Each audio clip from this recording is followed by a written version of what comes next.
Chapter 177. The reproduction of a portion of the dynamo core's functions? Luonan came to this conclusion and was somewhat stunned. He lacked a complete understanding of the origins of the dynamo core. He had more of a guess from the conversation between Jack and Yin Yongbua. This sort of thing should be a cutting-edge product, produced by the Apocalypse laboratory behind Quantum Corporation. It possessed overwhelming control over electronic devices. It was a key technology of the fourth-generation burner, and could be applied to altered humans. Through special application methods, it could completely break the boundaries between altered humans and burners. For example, Jack. Such sensitive technology had suddenly appeared in Frost River Reality, a virtual attraction project for the masses. Moreover, it had appeared in such a special segment. Even if it was just a small segment, even if the government, the military, the Ability User Society, and various technology companies were all involved, it was still hard to believe that this was just a coincidence of heroes having the same idea. Was it a repeated experiment hidden within the project? Or was the Apocalypse laboratory also involved in the project? Did the society know about this situation? The series of questions made Luonan a bit stupefied. It seemed that he had once again stepped into some muddy water. Of course, as long as he could face the truth, he was more than happy to do so. Luonan muttered to himself as he weighed the chip helmet a few times. His eyes gradually lit up. He certainly could not take this helmet away. He certainly could not dig out the chipset inside. But he had a more perfect substitute. His dynamo core, the external neuron. Luonan had never used his own dynamo core to build the Tower of Babel. He was worried that his body would not be able to withstand it, and he would end up like Jack. But now he had a complete set of peripherals for Frost River Reality.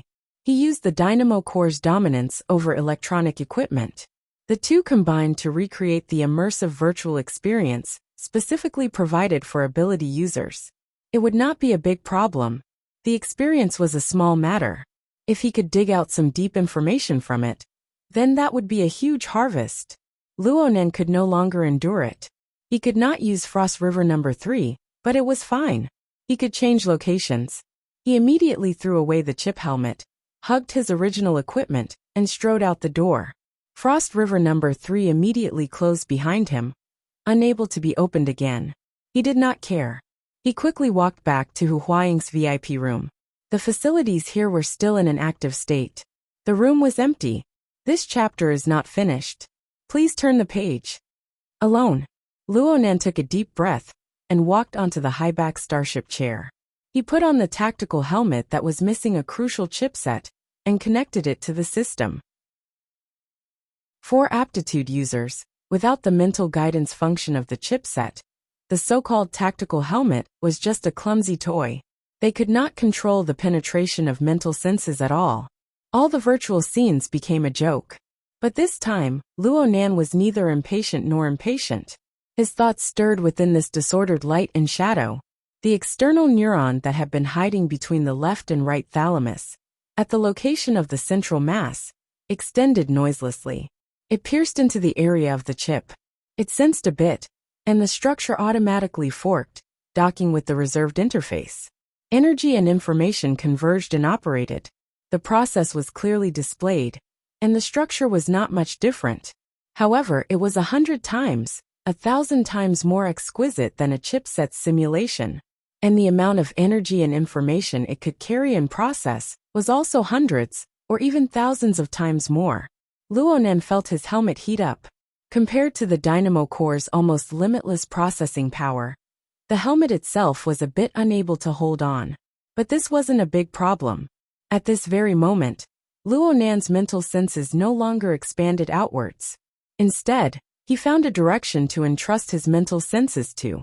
It was just like the feeling of storing his soul strength within the dynamo core, unable to bear the heavy burden of the past few days. It was just that the inside of the dynamo core was empty before. It was like a deep and silent void. But now it had color and structure. And layer upon layer, it grew more and more gorgeous, gradually forming a world. Luonan's consciousness wandered within, sensing in detail. This kind of guidance was much stronger than those divided specks of light. And it wasn't like the chip, which was always separated by a layer. Instead, it was completely and thoroughly touching. It was truly wholehearted immersion. What would happen? In a flash of thought, his mind was completely immersed. It was as if time had flowed backward. When Luonan came back to his senses, he was already back in the jump pod. He was facing the operating console and the circular window.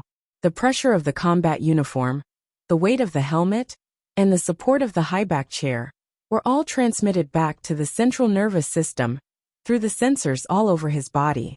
They interweaved with the scene before his eyes, which was indistinguishable from reality and illusion. Luonan was completely brought into this marvelous world. At this very moment, there was no system guidance. There were only two graphical options on the circular window before his eyes. Luonan's scalp went slightly numb the instant he saw the graphic. The graphic on the right was a simple sphere. This chapter has yet to end. Please turn the page. And the one on the left was the one he was the most familiar with.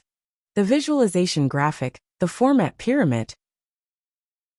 Perhaps he had been in a daze for too long, but the system finally spoke once more. It was still Nina's clear female voice. Do you need a novice guide? Yes. Please select the activity mode. 1. Archetype mode. 2. Optional mode. Following Nina's instructions, the visualization graphic and the sphere lit up one after another on the circular window, indicating which was the archetype and which was the optional mode. Archetype, huh? Luonan felt a bit awkward, but a certain excitement of being able to peek into a great secret heavily bombarded his heart. He felt strands of cold air seep through the gaps of his teeth. His gaze involuntarily locked onto the most familiar graphic. Select Archetype mode. The visualization graphic lit up and shifted to the center of his field of vision. The other sphere gradually faded away. At the same time, a certain man's deep voice rang in Luonan's ears. In a certain sense, every person is a pile of molecular polymers, and every person's life process is the oxidation process of this pile of molecular polymers. The human body itself is in the midst of combustion. Luonan felt a trembling electric current run through his spine when he heard these words. A layer of goosebumps covered his entire body. He nearly jumped out of his chair for a moment, but another force made him motionless. The deep male voice continued. The combustion of ordinary people is inefficient, whether it's production, storage, or utilization. It limits our body structure, affects our lifespan, and through heredity, affects our form of existence for generations to come. But as the mysteries of life are explored in depth, it is hard for people to be satisfied with this kind of inefficient mode. People unceasingly try to improve it. Muscles, bones, internal organs, nerves, genes, consciousness. Traces of technological transformation are left behind in every domain. Yet they are fragmented and not systematic. This continues until people choose a completely new structural system to truly integrate the fragmented results together. The visualization graphic enlarged in Luonan's field of vision. Countless lines interweaved, outlining the outlines of bones, internal organs, nerves, and muscles. Then they pieced together to form a complete human body. The human body was placed within the visualization graphic and sat majestically. This is the burner that transcends human tradition. This is the embodiment of a certain direction of evolution. Chapter 178. Luonan experienced another failed teleportation and returned to the Frost River waterway with a rumbling sound. The rapid flow of water and debris flooded his body, bringing a bone-piercing chill. Luonan did not immediately stand up. Instead, he pressed his head, which was wearing the tactical helmet, into the water. He used the cold and rapid flow of water to clear his head. When he decided to use the dynamo core to replace the chipset and connect with the frozen star system of Frost River reality, it was hard for him to imagine that he would dig up information to this degree. It turned out that the temporary authority Bai Xinyan gave him did not touch upon the core of this virtual reality project. It was only when the antennae of the external neuron touched upon the lowest level of the frozen star system that he was able to see its deep mysteries. Simulating a burner's simulator. Frost River reality, which was loved by young people, had this kind of function. Okay, this was completely within reason. The government and the military were involved, and it was a huge project like virtual reality. It was very normal to borrow the chicken to lay the egg, to do some model construction, actual combat deduction, and so on. However, this kind of optimization, that was specifically targeted at ability users and burners, as well as the technological methods used, really made one's imagination run wild. Luo Nan was already used to skipping over the familiar plot guide, so he did not pay too much attention to it. He just pondered over his current state, wanting to see what was different in the end. Suddenly, Nina's warning streaked across his ears. Please pay attention to the internal energy reserves of the archetype format. Allocate your energy properly and avoid freezing. The lines changed. Luo Nan suddenly realized something. He still remembered that Nina's guide process was to indicate that his combat uniform was damaged and that the water in the waterway was abnormal. Then she said, "Please move your body sufficiently to avoid freezing." What the hell was this internal energy reserves that suddenly popped out? The scene on his retina changed as this thought flashed through his mind. A thick, white U-shaped symbol appeared in the lower left corner, reminding Luo Nan of his attention. When Luo Nan's gaze was focused on the U-shaped symbol, the deep and low background explanation rang out once more. Through the introduction of the archetype format, burners transcend the traditional inefficient combustion mechanism of humans. They fully convert and utilize the internal energy of the human body to obtain a higher utilization efficiency. When the explanation rang out, the U-shaped symbol changed color. It changed from its initial white color to red, orange, and green. If this chapter is not finished, please turn the page. Red, blue, purple, and then return to the original white. During this period, the colors in the U-shaped logo kept rising and falling, revealing the most important information in a visual way. Luo Nan combined the relevant text with the explanation, and soon understood the meaning within. Burners could utilize the archetype format to continuously transform, store, and increase the internal energy of the human body. The water level, within the U-shaped symbol, was the amount of internal energy reserves that could be utilized. And the color changes of the spectrum were the energy forms arranged from low to high efficiency. There were a total of 6 levels.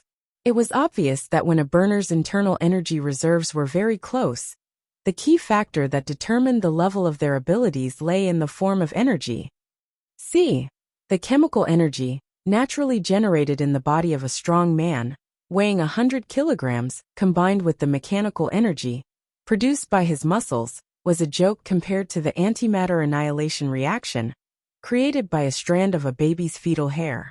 Of course, this comparison itself was a joke. But this was the secret of the burner's power, or at least a very important part of it. Luo Nan stood up straight. The ice-cold water continued to wash over him without end, causing the temperature of his body to rapidly decrease. He didn't move. Instead, he waited. Where was the internal energy reserves? Where was the archetype format? Even though his body was within a game system, Luo Nan didn't believe that he was simply playing a game. The so-called internal energy reserves, an archetype format, shouldn't be concepts set up by the game. They shouldn't be labeled as data. There must be some sort of concrete experience. Even though the method he used to enter this place wasn't very standard. Bzd. A strange noise rang out.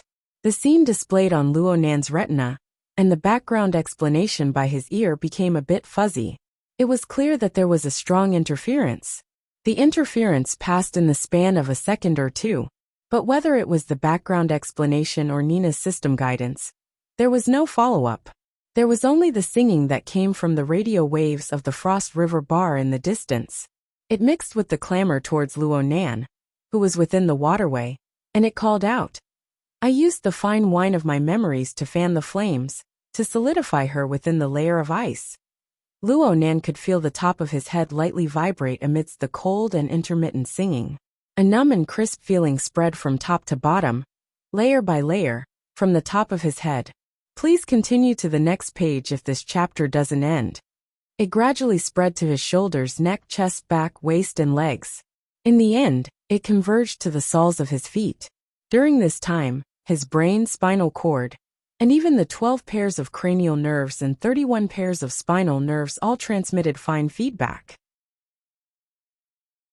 Moreover, this spurred the nearly 1,000 bones, muscles, and even the billions of blood vessels and fibers in his entire body to form an innumerable signal that was transmitted back to the central nervous system of his brain.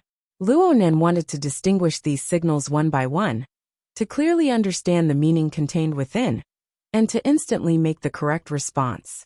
Even if Luonan's brain was transformed into a supercomputer, he still wouldn't necessarily be able to do it. But when these signals swarmed over and circled around the external neuron, they instantly separated into a marvelous order. Some were a bit stronger, some were a bit weaker. Some were a bit more urgent, some were a bit more relaxed. If Luonan were to clarify their respective positions and arrange them in a dense manner, it would be like drawing.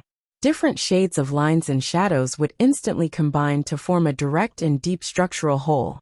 Next, Luonan's consciousness naturally sprouted, directly embedding itself into the center of gravity that dominated the structural balance.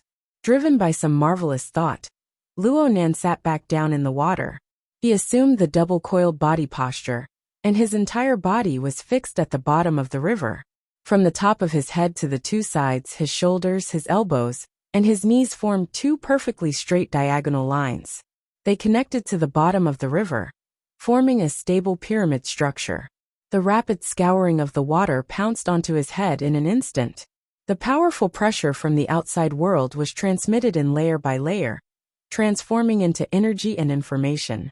It was transmitted between the millions and millions of nerves, blood vessels, and fiber tissues. In the end, it formed a weak, but just right stimulation. It was like a tiny spark that was thrown into the center of gravity, where Luonan's consciousness was located. It was as if he had thrown himself into a deep pool filled with kerosene. Boom! The flames leaped and soared, practically engulfing everything. Of course, this wasn't a true fire. It could only be said that the pouring of his consciousness had magnified this feeling. But when Luonan's consciousness shifted away, and he sensed normally, there was clearly a mass of warm energy radiating from his lower abdomen. It was at this moment that the pure white water level of the U-shaped symbol on his retina suddenly dropped. It dropped all the way to a third of its original value before it barely stopped falling. But it still trembled endlessly. The momentum didn't look too good, but Luonan could feel a sense of control and acuity that corresponded with his body's sensations. Chapter 179. Luonan opened his eyes, but he still maintained his sitting posture. He let the penetrating cold water flow shatter the ice and continuously beat against his chest. Occasionally, a cold blade splashed out. It seemed to be able to penetrate the defense of the tactical helmet and directly cut his face. It also seemed to be releasing mocking whispers. "Ha! What's appearing in your body right now? What's jumping?" What appeared was the archetype format. What jumped was the format of fire. Luonan did not immediately jump down from the starship highback chair. He had already expected this result. He was even looking forward to it. If it was a week or two ago, he might have refused this opportunity out of some sort of self-esteem. But when he used the format of "My heart's a prison" to subdue the human-faced arachnid, to construct the format pyramid, to enter the out-of-body state, and to observe reality and illusion, many of his thoughts were greatly different. Only when a person had a firm foothold could they use an unhurried and objective attitude to face the problems of reality. Luonan was already convinced that the formatting theory he had inherited did indeed have practical effects. It was not inferior to the archetype format in any way.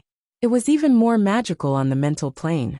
But he also admitted that the archetype format had gone very deep into the development and application of the body's potential. It had already established a relatively complete system standard. It was an extremely amazing thing to be able to successfully reproduce it in the virtual reality system. What he needed to do right now was to dig deep into the mysteries within. From the archetype format itself to the source of reproduction and technology, he would not let a single strand slip by. The water level of the U-shaped symbol continued to fluctuate and fall, showing that Luonan's internal energy reserves were continuously being consumed. However, this consumption had already shown its value. Right now, the temperature manifested by the internal energy in Luo Nan's lower abdomen was very real. Even under the pressure of the cold, it still firmly wrapped around his abdomen, causing his entire internal organs to feel a bit warm. Luo Nan got up and moved his hands and feet a bit. The effects of the internal energy manifesting were even more obvious under the state of movement.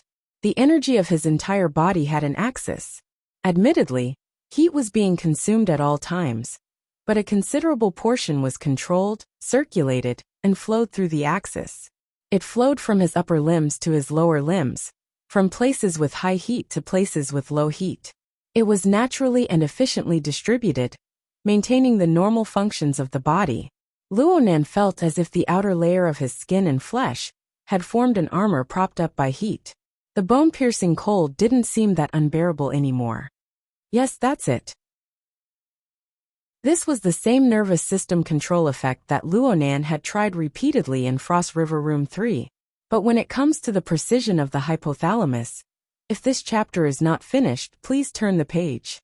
When it came to complex structures, he gave up because he wasn't confident. But now, through internal energy and the archetype format, everything was done easily and naturally. When Luo Nan observed from the perspective of a bystander, he was able to sense that the front and back areas of the hypothalamus were stimulated, as well as the hot and cold sensors that covered the entire body. They coordinated and stimulated the tissues of the body up, down, inside, and outside in a highly resonant manner. They transported heat to and fro, forming a fine heat net that covered the entire body. The nerves, blood vessels, muscle fibers, and even more secretive and fine conduction pathways were involved. Compared to Luo Nan's own imagination, this regulation method was more than 1,000 times more complicated. However, this method of regulation was not brain-burning. All he needed to do was think about it and send out an unclear command. The archetype format completed all of this with the support of the internal energy reserve. Luo Nan began to walk forward with large strides. The effects of the heat armor were extremely outstanding. Even though the water level of the waterway gradually rose, and the surface of contact between the ice water and his body grew larger and larger, his body's reactions became more and more sensitive. He could easily avoid the enormous floating ice that was washed down by the rapid current. He could also feel the rapid and unstable undercurrents, controlling his body in time to maintain his balance. Soon he walked 200 to 300 meters away, far exceeding all previous records. It's really important to have a good software. Luo Nan suddenly felt a bit emotional. Because of the existence of the archetype format, he didn't need to directly face the complex and precise nervous system. Instead, he could use his internal energy to control it and realize idiot-like operations. He could focus more of his energy on responding to external stimuli. Luo Nan's self-format was the same. Did he know how to control the human-faced arachnid? Did he know how to increase his believers? He didn't know a single thing. Even if he had 10 times the strength he had right now, he would still need to personally experience all the details. He would need to dig all the way from the application, all the way to the bottom layer. He would need to complete every link perfectly. But because he had the format pyramid of My Heart's a Prison, everything became easy. All he needed to do was to unearth the potential of the format pyramid, provide it with the required energy, and experiment with more efficient application methods. That was all. The current situation was quite interesting. The majority of Luo Nan's self-format targeted the soul and the mental plane. It didn't have any special effects on the fleshly body. The archetype format mobilized the potential of the human body to a large degree. It fully realized the control and application of various parts of the human body. But in the mental domain, the results could only be described as mediocre from the various examples he had seen recently. What were the factors that caused these two to be? This chapter has yet to end. Please continue to the next page. How could there be such a large divergence in the theory of originating from the same source? Thinking a step further, if the two were to be combined, would it be possible to create a formatting software that could be used simultaneously on the mental and material planes? Luo Nan was unable to find an answer for a time, But he was very clear on one point. Right now, he could only be said to be in contact with the archetype format software for the first time. His body hadn't truly formed the archetype format. The reason was very simple. The stimulation the archetype format gave his body right now, whether it was the operation of his brain and spinal cord, or the arrangement of the 43 cranial nerves and spinal nerves, all of them were different from his own format. The two were similar in design concept, but the details and emphasis were completely different. They could be compared, but they couldn't be confused. What he sensed right now was nothing more than the stimulation the system gave him. In essence, it was just like the incessant pounding of the icy stream of water. It was just some sort of data model projected onto his body, though its effects were real, and it really did stir up a portion of his strength, transforming his internal energy reserves and igniting the format of fire. Its foundation was still empty. Luonan wasn't disappointed. The archetype format wasn't something he could casually use when it came to the modification of the deeper mechanisms of the body. It was already beyond his imagination that he could experience it for himself. The majority of Luonan's attention was projected onto his own body. His perception of the outside world gradually blurred. The only thing he could experience was the depth of the water. Right now, the icy water had already gradually submerged his chest, followed by his neck. Walking normally was practically impossible. Luckily, Luonan knew a bit about water, so he was able to walk and swim. But in this way, he had completely lost his grasp of time and distance.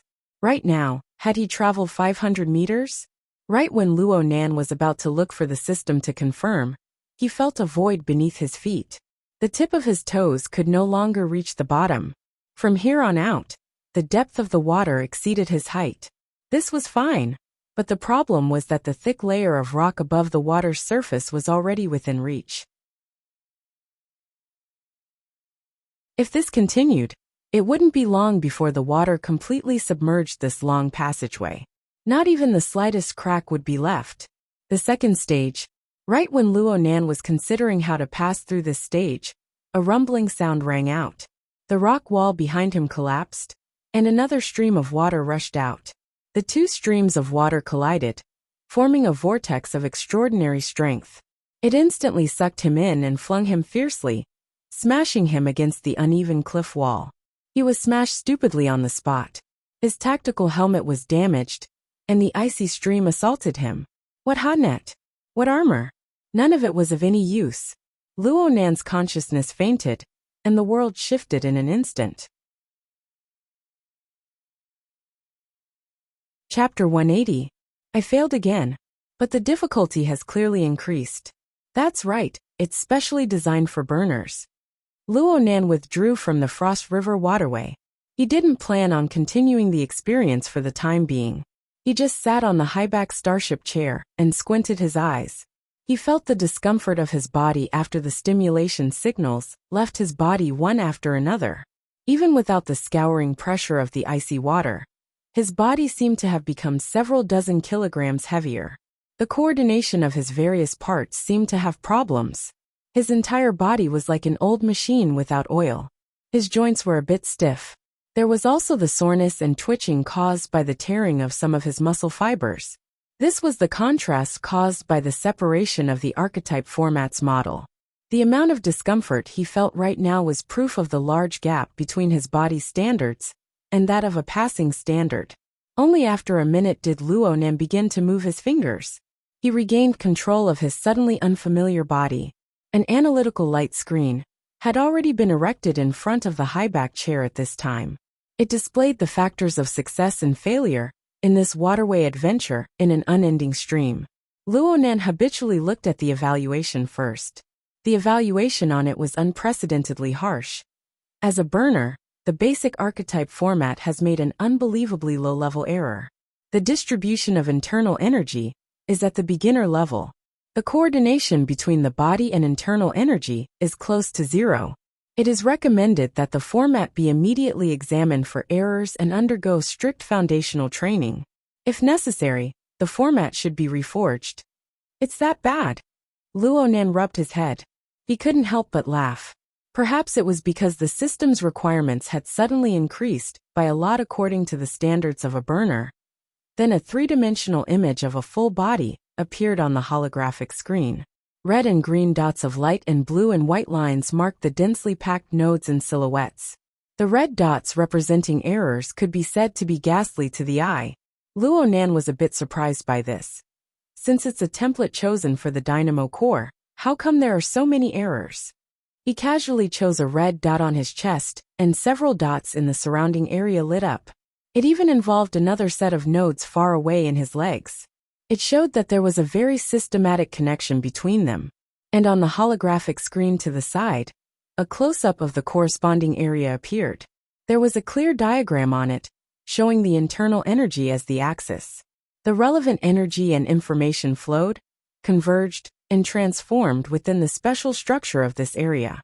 This included mutual interference and even the material layer. This chapter is not finished. Please turn the page. The facial nerves, blood vessels, muscle fibers, bones, and internal organs were directly or indirectly affected.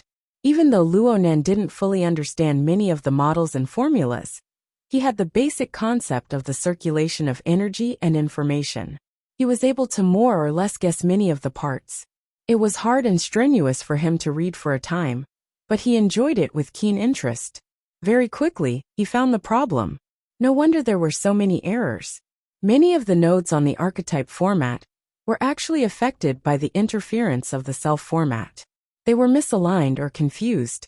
Even though Luo Nan had deliberately distinguished between the problems of the virtual world and the real world, he had formed his instincts over the past 5 years. His soul strength had increased greatly in recent days, and his imprints had continued to deepen. These imprints could not be easily erased. It could be seen from the playback system that the archetype format model had transformed in less than half a minute after it covered Luo Nan's body. Many key nodes had been displaced, and the virtual format of fire had yet to ignite. What was strange was that he was still able to successfully ignite, the first time, when many pairs of nerve wiring were disrupted and distorted. What kind of logic was this? Luo Nan subconsciously pressed his hand against his lower abdomen.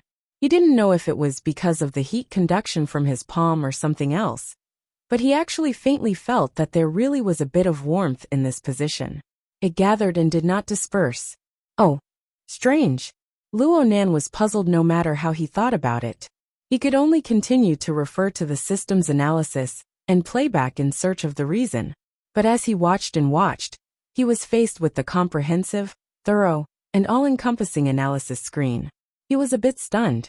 Just this error correction system alone was something that his current family workshop style of research on the format was absolutely incapable of reaching. With such a system, with such timely and accurate simulation, playback, and error correction methods, as long as one had a bit of talent and knowledge in this area, and was able to put in hard work, it would be very difficult for one not to succeed over the years. No wonder the Deep Blue Walkers had already gathered the scale of 4 or 5 divisions in a short 5 or 6 years, and they were still continuing to expand. The archetype format theory had indeed soared to the skies in one bound after obtaining the support of capital and political power. The possibility of realizing a counterattack against it in the current social context was close to zero. As expected, I can only expand my influence in the ability user society.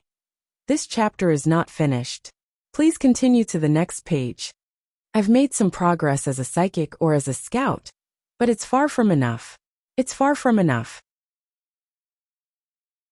Luo Nan was a bit distracted. It was also at this time that his wristband vibrated.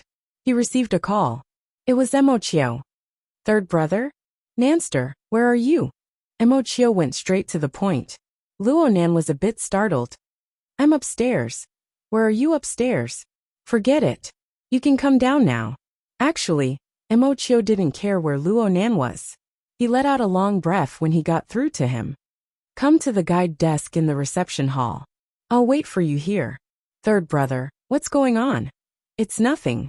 Peng 17 just played with fire and overreacted a bit. I think it's best to go home and rest early. Hurry up and come down. Oh, okay. The two hung up and Luonan frowned. This third brother Chiu was clearly lying. His words contained a forceful calmness. He probably didn't want a kid like him to worry. But the nervousness in his words had long since sold him out. What happened? Luonan's mind spun a few times, but he didn't tarry. He took off his peripheral equipment and walked out of the VIP room. As he was about to close the door, he remembered that Hu Huaying was the one treating. According to etiquette, he should at least give her a heads up. But he didn't give her a way to contact him. Luonan shook his head and walked quickly to the elevator. Not long after, he saw the two pretty guides. The long-haired and short-haired guides revealed sweet smiles. They raised their hats playfully from afar. "Hello, officer." Luonan nodded in response. He walked closer and said to the two, "When Senior Hu comes over, you guys tell him that I have business to attend to. I'll be leaving first." The short-haired guide opened her eyes wide. "Officer Luo, aren't you going to play a bit longer? It hasn't even been an hour." "No, I have business to attend to." Luonan nodded to the two and walked toward the elevator. The two guides looked at each other when they saw Luonan's hurried appearance. They bowed in unison. "We will definitely pass on your message." The elevator's door rang and opened to the side. Luonan was just about to enter when he saw 4 or 5 people walking out, laughing and laughing. They all looked drunk. One of them was Hu Huaying.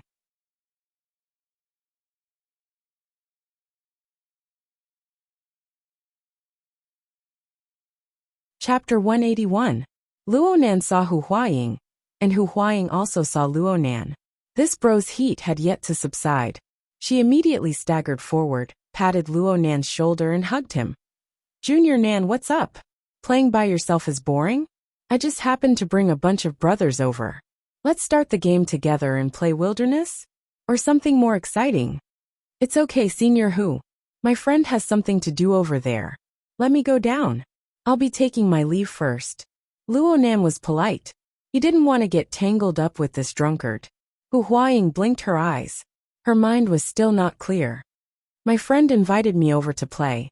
We're all very familiar with each other. I usually play with Junping." He raised his hand, wanting to introduce them one by one, but Luonan grabbed his forearm.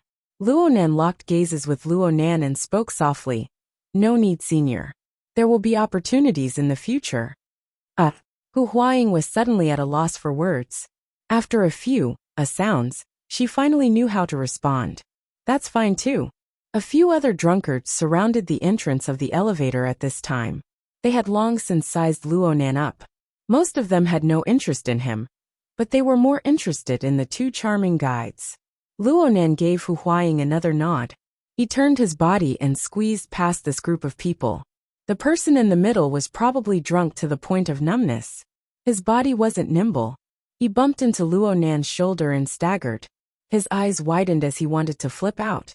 But he was pulled away by the person beside him, making a path for himself. It wasn't Hu Huaying who pulled him away, but another acquaintance. Luonan's gaze swept over to that side, and he saw Lu Tao's scholarly face wearing glasses. It could be seen that this person was probably the most clear-headed out of all of them. Seeing Luonan shift his gaze over, Lu Tao lightly adjusted his glasses. The corner of his mouth twitched as a greeting, but his expression was a bit stiff. It seemed like she hadn't decided whether she should pretend not to know him or treat him as an acquaintance. He was probably at Lu Tao's place, but he wasn't sure whether or not Luonan would be able to recognize him. Little did Luonan know that Luonan's impression of Luonan had already surpassed that of Lian Yu, Li Xueqing, and the others, who had crossed paths with Luonan and clashed with Lian Yu and Li Xueqing back on the warship. But since he was so conflicted, Luonan would just pretend that he didn't know him. Seeing Lu Tao here solved one of Luonan's doubts. No wonder he encountered drunkards one after another tonight. Sure enough, a bunch of second-generation rich kids were having a gathering here. Thinking about it, there were not many people in all of Xia City who could treat Frost River Reality as a hotel or restaurant. If this chapter is not finished, please turn the page. I didn't see Huang Bingjin. Luonan entered the elevator and nodded once more towards Hu Huaying in greeting. Soon, the elevator door slowly closed amidst the bidding farewell of the pretty guide. Lu Tao watched as the metal doors of the elevator closed. He confirmed that Luonan couldn't see him anymore. He finally let out the breath he had been holding in his throat. He didn't have much drunkenness to begin with, but all of it was let out with this breath. He turned his head and wanted to ask Hu Huaying, "Why is this guy here?" But the latter was still smiling and waving at the elevator door. Cursing inwardly, Zhang Xian hesitated for a moment before raising his wrist to contact someone, who knew that another sound would ring out at this time. The elevator door that had just closed suddenly opened once more. Luonan was still alone in the elevator that was supposed to go down. His gaze swept across the faces of the group of drunkards outside the elevator. Lu Tao's heart suddenly twitched. His raised wrist froze in place. Luonan's gaze finally stopped on Hu Huaying's body. He revealed a faint smile and raised his wrist as well. He took a step forward. "Senior Hu, leave me your contact details." Hu Huaying was baffled. She slapped her head when she heard this. "Look at my brain. Come. Let's add each other as friends. Let's keep in touch when we're in school." The two's wrists lightly touched, and they added each other as friends on their wristbands. Hu Huaying enjoyed Luonan's display of goodwill. She patted Luonan's shoulder a few times. Luonan smiled as he accepted it, but he wasn't in a hurry to retreat. His gaze swept around and inexplicably locked onto Lu Tao's face. At this moment, Lu Tao looked straight into Luonan's eyes. Lu Tao's heart seemed to suddenly stop beating the moment his gaze made contact with those unclear pupils. He clearly knew that this reaction was too clumsy. He wanted to adopt a natural posture. But how could the instinctive reaction of the human body be controlled just because he wanted to? Lu Tao didn't know what kind of expression he had right now. He could only see that Luonan's gaze was fixed on his face. The smile he gave to Hu Huaying was still there, but he felt that something was wrong. Luonan's gaze moved down approximately half a second later. Luonan's eyes seemed to have a magnetic force. Lu Tao unconsciously moved down as well, just in time to see his own raised arm. In an instant, it was as if his arm had been branded by a red-hot branding iron. He suddenly pulled back and struck his own chest. Luonan's voice didn't fluctuate in response to this utterly terrible reaction. "Senior Lu, let's add each other as friends. This chapter has yet to end. Please turn the page." Okay. Lu Tao didn't even know what he was saying. He watched Luonan's arm move forward. He was like a marionette as he moved his arm forward. A slight vibration indicated that the two had finished adding each other as friends. On the other side, Hu Huaying's somewhat blank eyes hooked back. She said vaguely, "You guys know each other?" When these words entered his ears, it was as if Lu Tao had been struck by lightning. He was stupefied on the spot. Luonan acted as if nothing had happened. He retreated back into the elevator and answered simply, "We've seen each other quite a few times last week. See you seniors." The elevator door closed once more, and the number indicated that it had gone down. At this time, the other three people that Luonan had ignored began to come back to their senses. They were both baffled and annoyed. Someone said, "This fellow is quite arrogant. Where did he come from?" Lu Tao was already unable to hear Hu Huaying's reply clearly. His mind was a bit absent-minded right now. He raised his wrist, and the contact list interface still displayed Luonan's name. He scrolled forward, and saw that the contact he had just tried to make was not too far away. At this very moment, the wristband that was as light as a feather was clearly pressing down on his wrist. No. That fellow actually isn't that amazing. Lu Tao did his best to recall last week's incident at the restaurant. Luonan's miserable appearance when Yin Yongbua had casually soaked him. But in the end, all the images returned to the depths of Luonan's mottled pupils. The demonic and cold colors suffocated him to the point where he nearly suffocated. Lu Tao couldn't help but smack his head. CKMe. Your brain is broken. You think you're smart. Taosta, what are you doing? Hu Huaying had a baffled expression on her face. I didn't know that you and Luonan were in contact. Did you also get to know him through Brother Ping? Lu Tao gaped. He didn't know how to respond at all. In the end, he raised his wrist once more. The contact list on the screen scrolled up and down along with his eyeballs, tossing back and forth between two names. Right when he didn't know what to do, one of the two names suddenly enlarged. It nearly filled his eye sockets. Huang Bingjin. The call connected. This idiot whose brain was half grainy, and the other half was hallucinogenic, shouted with his big tongue. Towster, hurry up and come over. All of you come over. I'll let you experience what supernatural powers are.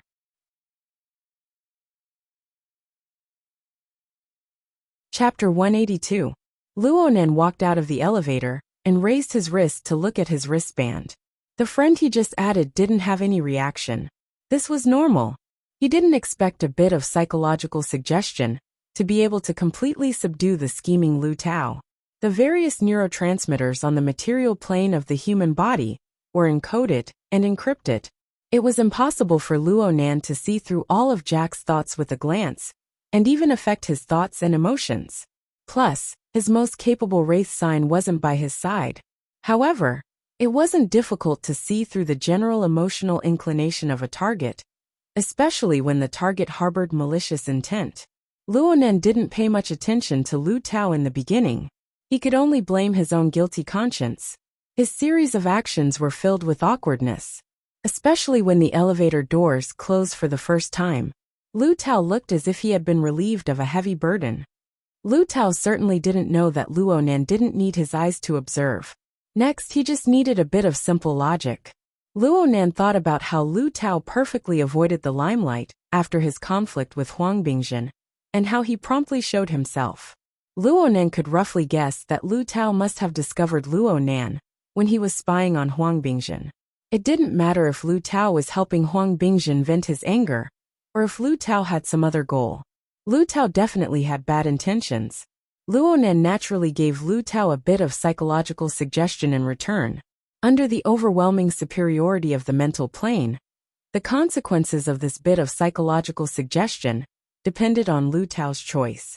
Luonan walked in the opposite direction into the reception hall amidst the bustling stream of people and virtual images.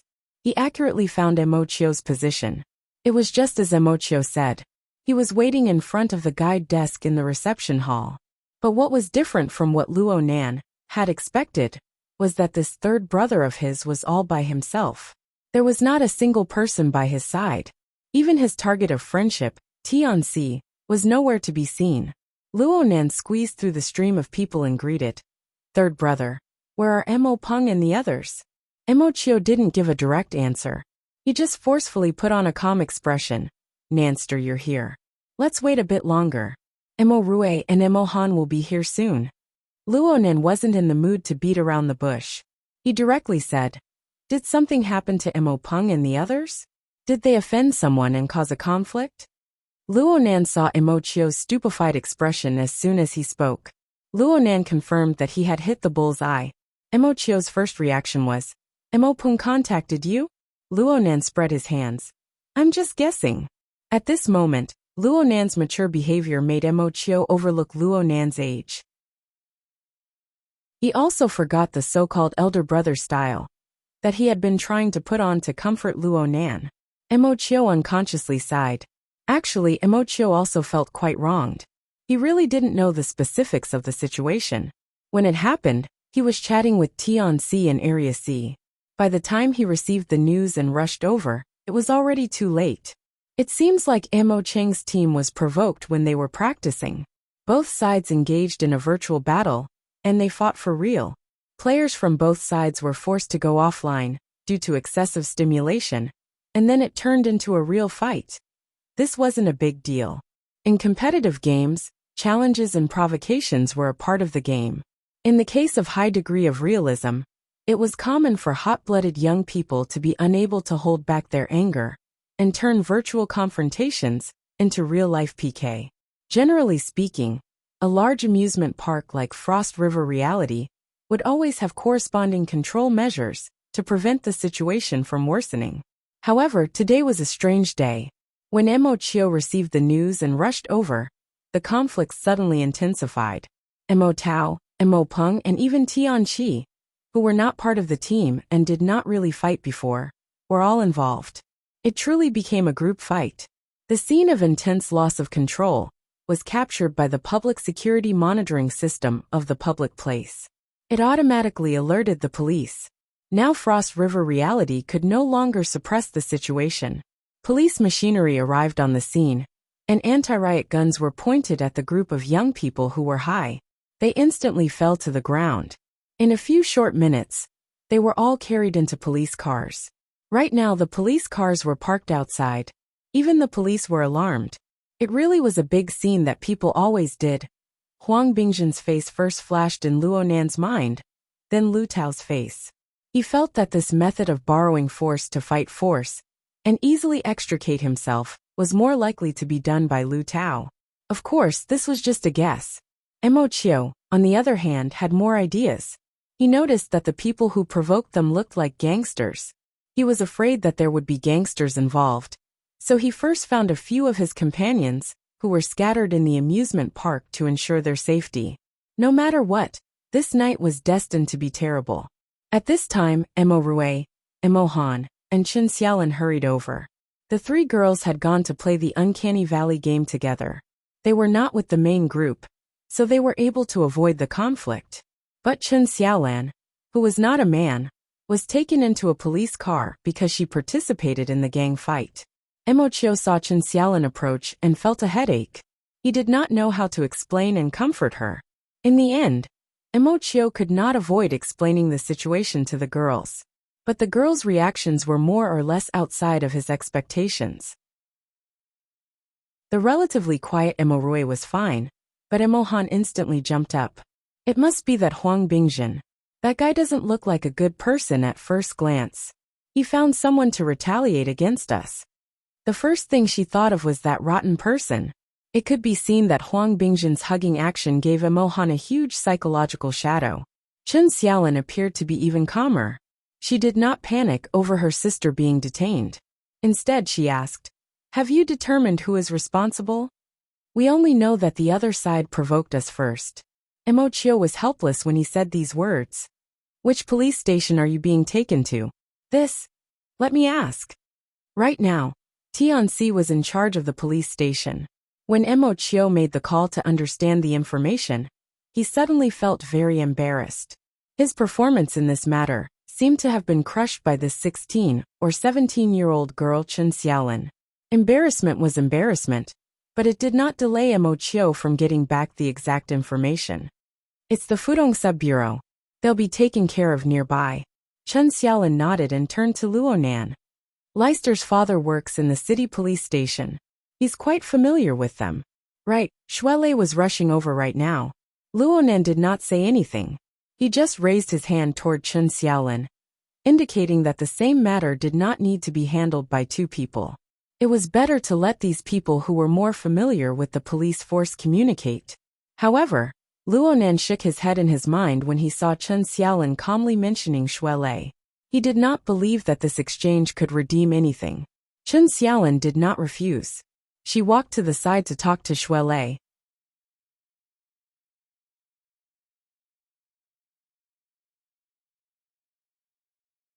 Chapter 183. Lu Tao stood in front of the luxurious room in Area A, whose specifications were second only to the VIP floor. He hesitated for a moment before finally pushing the door open and entering. The room was dim. Practically all of the lights were off. The only place with a wall lamp was the resting area in the corner. There were two scantily clad women lying there in a daze. Their bodies were intertwined, and they seemed to be asleep yet not asleep. Clearly they had taken too many drugs. Seeing this scene, Lu Tao furrowed his brows. This idiot. Does he not want to mingle here anymore? Does he really think Yin Lu is some sort of madam who runs a place? Thinking about it again, Huang Bingjin not bringing the two women to the VIP area was still rational. Lu Tao tried to use this reason to convince himself. However, when he turned around and adapted to the dim light in the room, he was able to clearly distinguish the blurry silhouettes of the people in the operating area. He felt that he had gone blind. He should not have placed his hopes on this idiot. In the dim operating area, Huang Bingjin was wearing a tactical helmet. He waved his arms and his body staggered as he circled around the central area. Apart from that helmet, this bastard was completely naked. This guy is finished. Lu Tao had always believed that young masters like him who were born with a golden spoon in their mouths. Playing around with women and looking for fun was nothing. However, there had to be a limit.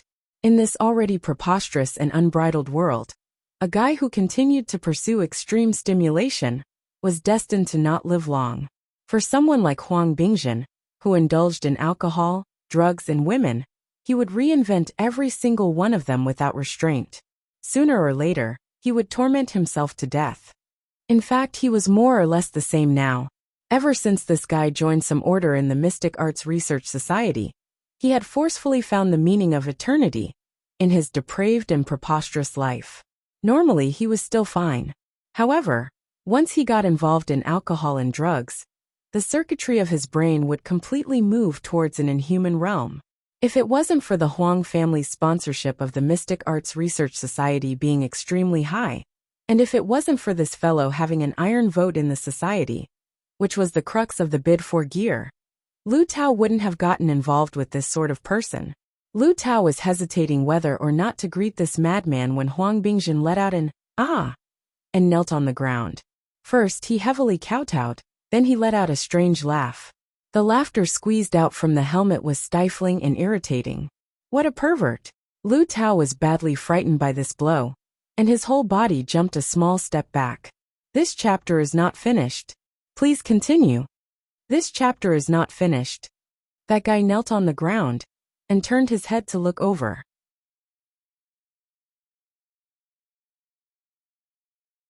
The pitch-black helmet covered his face, making him look comical and eerie. Taozi, your ideas aren't very good. These guys are all very arrogant. Lu Tao didn't understand what it meant. But then, the operating area was illuminated by the light of a projector. The image displayed was the situation inside an escort police car. Lu Tao. And Tao's eyes, Lu was that Tao was to be in. These were all recorded by a certain gangster's camera, allowing Huang Bingjin to observe the entire process of the conflict. This method was learned from Li Xueqing. However, Li Huang, but he to Li. Tao's he Li's Ling Lu Tao thought of Luonan when he saw this situation. His mind was at a loss, but he answered carelessly. What you want is to separate them. Aren't these girls all alone now? What you do next is up to you. It has nothing to do with me. Though he said this, he was relieved to see that Huang Bingjin was not impatient to make a move and do something unbearable. Alone my ass. Their brother is like a shepherd dog. Hey, where are they? Huang Bingjin discovered that Lu Tao was the only one who came in. He was a bit dissatisfied. Lu Tao subconsciously rubbed his wristband. He laughed. They're all drunk. How can they come over? Who says we can't come over? The door behind him was slammed open. Hu Huaying and the others staggered in. She shouted, You two are sneaking around. What the hell are you doing? Fuck me. Lu Tao felt his entire body turn bad. The reason why he came over secretly behind Hu Huaying and the others was because he did not want the matter involving Luonan to be exposed. He wanted to give Lu Tao some room to maneuver. But this group of drunkards came in. How could he waver? Control the situation? Huang Bingjin suspiciously swept a glance at Lu Tao's face. He immediately became excited because of the sudden increase in the number of people in the room. He did not pursue the matter too much. It's good that you came. You bastards. You usually say that I'm researching those weird things. Now I'll let you experience what the true rulers of the future era are. Your bullshit things should have been swept into the trash a long time ago. Huang Bingjin completely ignored the hissing from Hu Huaying and the others. This chapter is not finished. Please turn the page. He had already entered a state of incoherent speech. He was dancing with joy. And over there. Those two over there. He was referring to the two drugged girls. The problem was that they were the ones who were truly drunk. How could they have any reaction?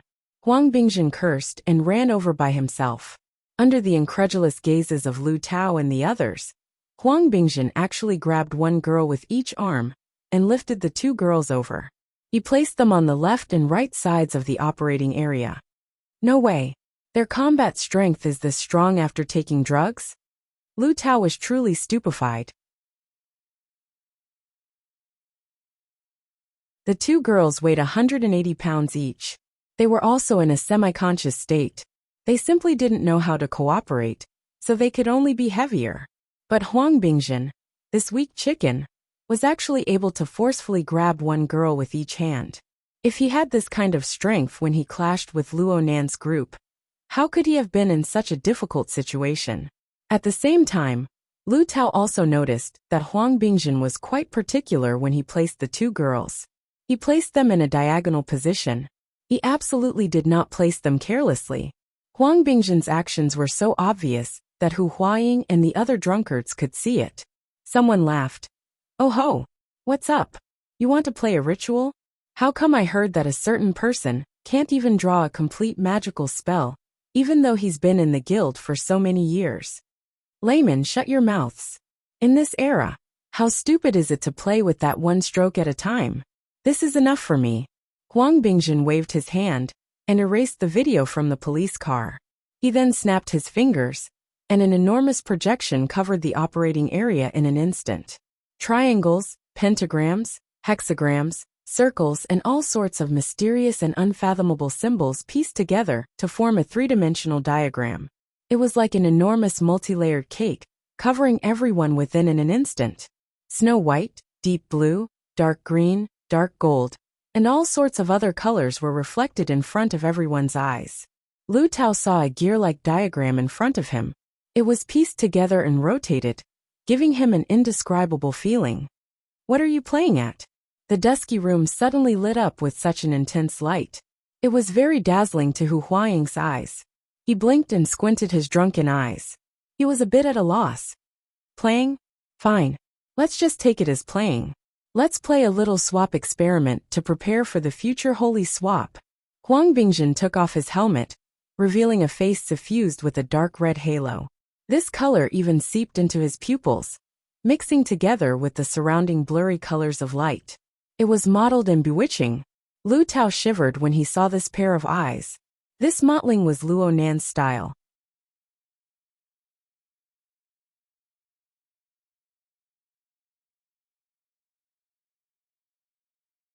Chapter 184. The instant of oppression caused Lu Tao's mind to go blank for a period of time. During this time, his fingertip, which had been pressed against his wristband, instinctively made a move. The wristband vibrated soundlessly, starting the recording function. When Lu Tao regained his senses, he already didn't want to change anything. At this time, he saw Huang Bingjin circling around the magical projection array, moving in a crooked circle. He even reached out to touch those illusory lines and structures, as if caressing the tender skin of a beauty. His face was filled with intoxication. Look, this is the holy space. The others in the room were dumbfounded. They couldn't keep up with this madman's train of thought. Huang Bingjin was proud of these people's performance, but at the same time, he felt a little disappointed. For this reason, he was willing to waste his breath to explain to these ignorant people. Do you know how it is built? Do you know what it is used for? Regardless of whether or not the others wanted to hear, Huang Bingjin continued to dance. The holy space is a mysterious domain that realizes exchange. Here, you can give up one thing and use it to exchange for another thing of equal value. This way, you can exchange for what you need and obtain the most perfect, most exquisite balance in the universe. Thanks to the blessing of the technological era, we only need one thing to build such a wonderful domain. What is it? What is it? Huang Bingjin's finger pointed at Hu Huaying, Lu Tao, and the others, not letting a single one go. But no one interacted with him. Everyone was still in a state of confusion. Incorrigible idiots, are you talking about magical arrays? Aha, wrong, it's seeds. Seeds.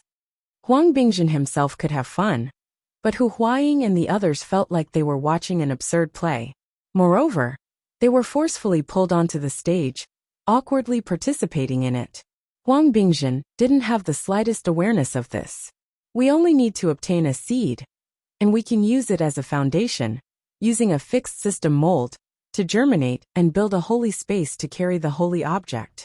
Where does the seed come from? Taoster, you must know. He was actually called out.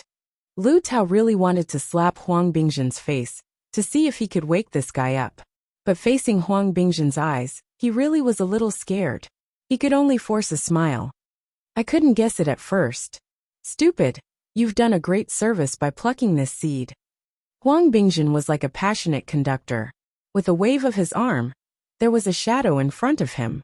If this chapter is not finished, please turn the page. It was clearly shown that the gangsters had deliberately provoked and triggered a group fight. His hands swept and clenched in the projection, as if he was grabbing something out of thin air. Then he waved his fist at Lu Tao. Lu Tao could roughly guess what Huang Bingjin meant. The so-called seed was obtained from the group fight just now. What the hell is this? Lu Tao had to admit that his brain was not enough. His brain must have been fried by the drug. What the hell are you guys doing? Even if Hu Huaying was a little drunk, he was starting to feel that something was wrong. He turned his gaze towards Lu Tao. In his opinion, Lu Tao, who had arrived earlier, was obviously easier to communicate with and should know more. Lu Tao hesitated for a moment. He still didn't want to explain too clearly. He only vaguely said, he just suffered a loss at the hands of a group of people. He's not happy in his heart. I don't know what he's thinking. He suffered a loss. If you've suffered a loss, then get it back. What are you doing here? Did you meet someone you can't afford to offend? This shouldn't be the case. At least in Huang Bingjin's mind, he had no concept of Luonan the bomb. Only the heavens knew that there were simple and direct methods. Why did he have to do this? Then again, if he was able to understand Huang Bingjin's thoughts, then wouldn't he be a madman? Lu Tao spread his hands with a helpless expression, unable to get an answer from him. Hu Huaying staggered forward to pull Huang Bingjin's shoulder. Brother Huang, don't be so mysterious. If you have something to say, then say it. If you have something to say, then do it. Fuck. Hu Huaying moved closer with good intentions, but he was pushed away by Huang Bingjin. How could he maintain his balance right now? He immediately sat on the ground, stunned on the spot. Hey Huang Bingjin, you're no fun like this. The other drunkard had a good relationship with Hu Huaying. He immediately wanted to stick up for Hu Huaying. But Huang Bingjin's mottled demonic pupils turned to stare at his face in the next moment. Silence. Even though the experiment is small, it's still sacred. You were clearly the most noisy one just now. On the ground, Hu Huaying struggled to crawl up. He shouted, "This guy drank too much. Grab him. Wake him up." These people's family backgrounds were similar, but Frost River reality could barely be considered Hu Huaying's territory. He was the landlord, so they would listen to him. The drunkards immediately rubbed their fists and palms together. This chapter is not finished. Please turn the page. He saw an opportunity and charged forward with a howl.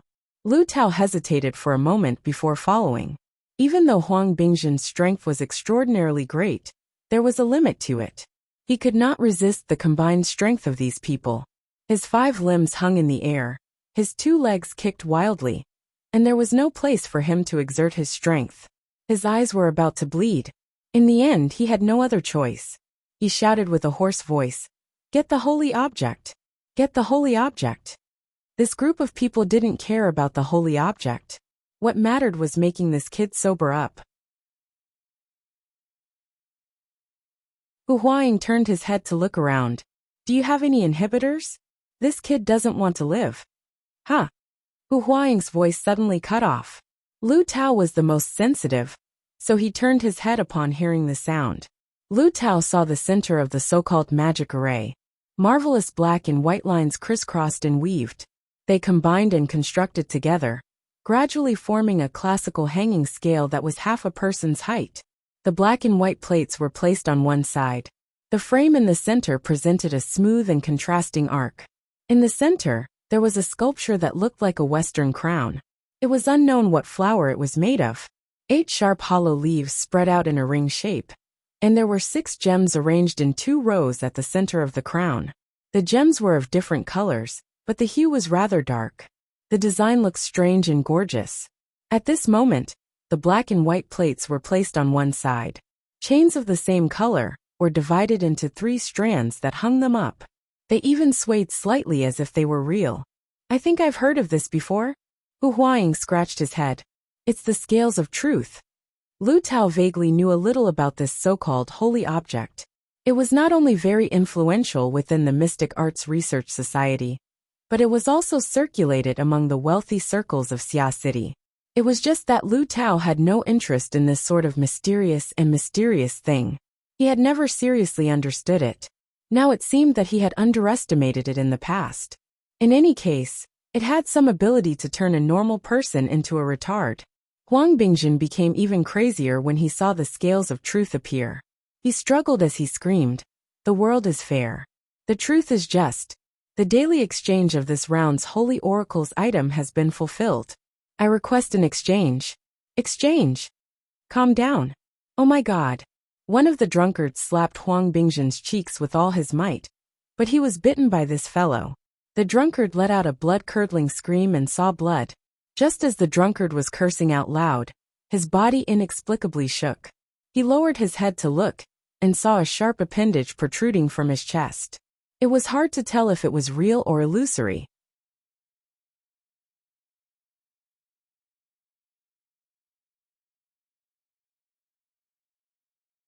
Chapter 185.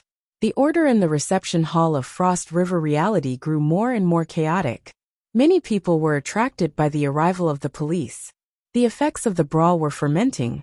At this time, Frost River reality was also having a headache. The person in charge was constantly negotiating with the police, hoping that the police would quickly take away all of the brawlers and put an end to the matter. However, the police still needed to conduct some on-site investigations, including Tianxi. The petite girl had been trying to communicate with the police. The three parties restrained each other, and for a while, they were in a deadlock. Luo Nan and the others saw this scene when they walked out the door. Chun Xiaolin had just finished communicating with Shuelei and walked over to his side. Her expression was a little strange. Leister contacted his father. It seems that his uncle is on duty tonight. He just received a mission and went out. He's here. Such a coincidence. Luo Nan was astonished. He also found it very strange. His father is a special police officer, right? He's involved in this sort of public security issue? It seems like after the explosion in the R&D district, it has been in a state of alert. All the security issues in the central city have been upgraded. On the side, Imochio had a strange feeling. It was good to be able to find a solution to the problem, but the current situation made him feel a little awkward.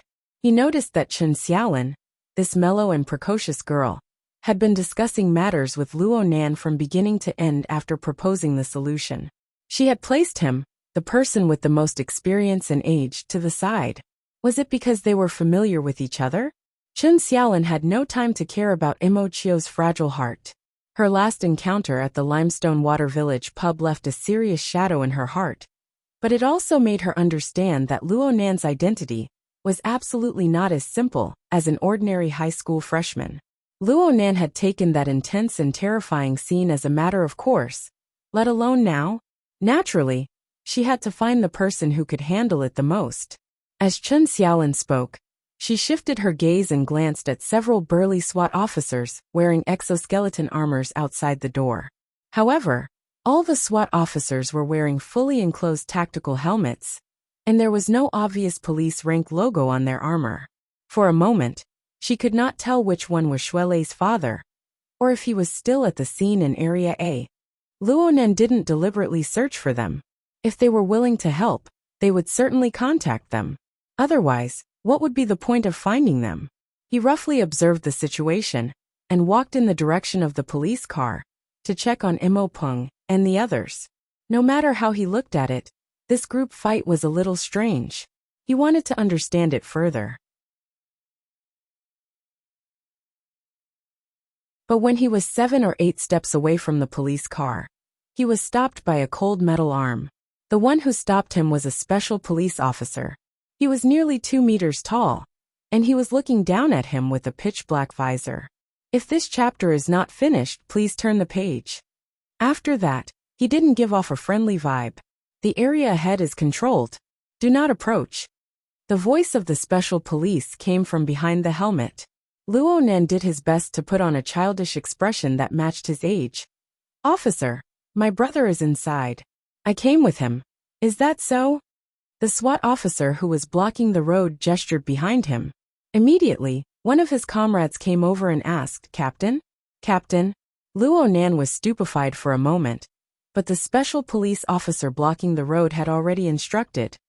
Give the hospital a heads up. Let that group of people first take a urine sample in preparation for a drug test. Their emotions are too agitated. It might be the effect of the drug. How did he make that connection? Luo Nan didn't know whether to laugh or cry. He was baffled, but soon his mind stirred. His mental senses cut into the visor to confirm. Almost at the same time, the SWAT officer took off his helmet, revealing a square, middle-aged man's face. You're Luo Nan. Officer Xue. Uncle? Though the tone was quite different, the certainty and judgment within were completely the same. Luo Nan was a bit embarrassed. The police officer in front of him was none other than Officer Xue, who had personally arrested Xie Junping last week due to the illegal drugs in his phantom flying car. That was the first time Luo Nan had been arrested. It was impossible to not have a deep impression of him. He still remembered this person's name. It was Xue Weiluan. The word Xue couldn't be written twice in a single stroke. Plus, the location and position all matched. Luo Nan was certain that this tall and sturdy police officer was Xue Lei's father. He was also the target of their assistance. So Xia City really was quite small. Luo Nan had a strong first impression. He was able to find many similarities between Officer Xue and Xue Lei when he looked at him again. This could be used as verification. However, the other impression of Officer Xue didn't seem to have any positive effects. Xue Weiluan furrowed his brows and stared at Luo Nan. His gaze was like looking at a criminal suspect who had escaped by a fluke. That day, Luo Nan was silent and taciturn after being controlled. His rigid and uncooperative appearance left a deep impression on Xue Weiluan. Now Luo Nan looked a bit more cheerful, but it was limited. Leister said that you're a good friend of his. How long have you known each other? Just last week. Luo Nan felt that it was very likely that he would be interrogated by this Officer Xue. This was to prevent Xue Lei from mistakenly making friends with criminals. His wristband vibrated, just as he was having a headache. He immediately whispered an apology and looked at the message on his wristband to alleviate the awkward and tense situation. The message unexpectedly came from Lu Tao, but it wasn't an instant message. Instead, it was an audio file. What the hell is this fellow up to? This chapter has yet to end. Please turn the page. Luo Nan subconsciously opened the audio file, and an extremely exaggerated voice immediately came out. The holy space is a mysterious domain that can realize displacement. What followed was this voice's unceasing lecture. Magical spells, seeds, holy objects, and other special terms popped out one after another. Hu Huaying and Lu Tao's conversation was mixed in the middle. From this, Luo Nan could determine that this neurotic lecture came from Huang Bingjin. Just as Luo Nan came to a conclusion, a commotion arose in the recording. After a series of chaos, an extremely sensitive term suddenly jumped out. The scales of truth? Luo Nan was suddenly agitated. Then he heard the other side say things like, the fairness of the world, the justice of truth. The answer was already clear. The order of justice. With such a high profile, the definition of a secret order was a bit unworthy of the name. And at this time, Luo Nan finally discovered that he had been listening to the recording for too long. Xue Weiluan didn't really care.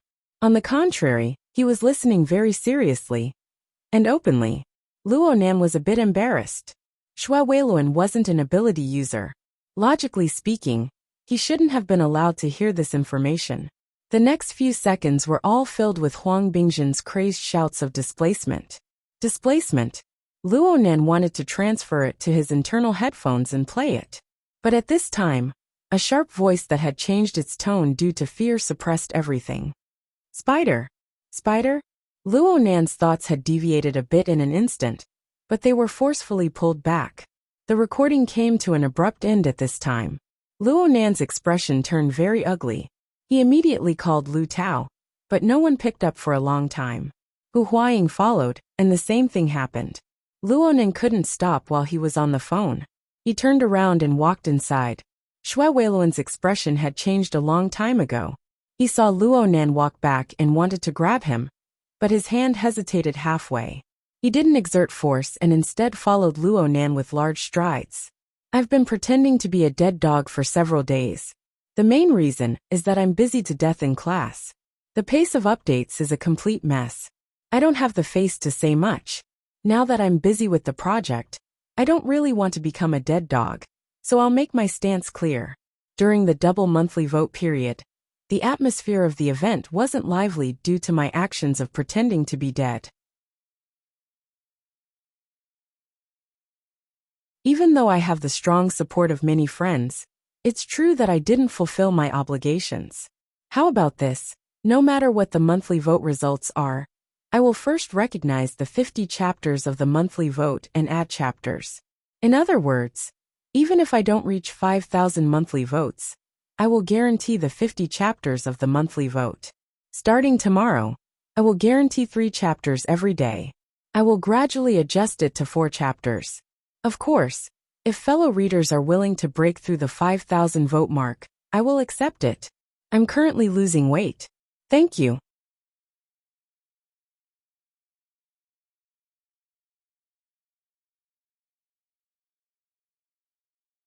Chapter 186. Luo Nan quickly passed through the reception hall and headed in the direction of the VIP elevator. On the way, he used the hexa ear to enter the special channel of the society regarding the human-faced arachnid and reported the situation. There were still many reports related to the human-faced arachnid in Xia City in the past week. But as one of the 4 psychics in Xia City, Luo Nan had special privileges within the society.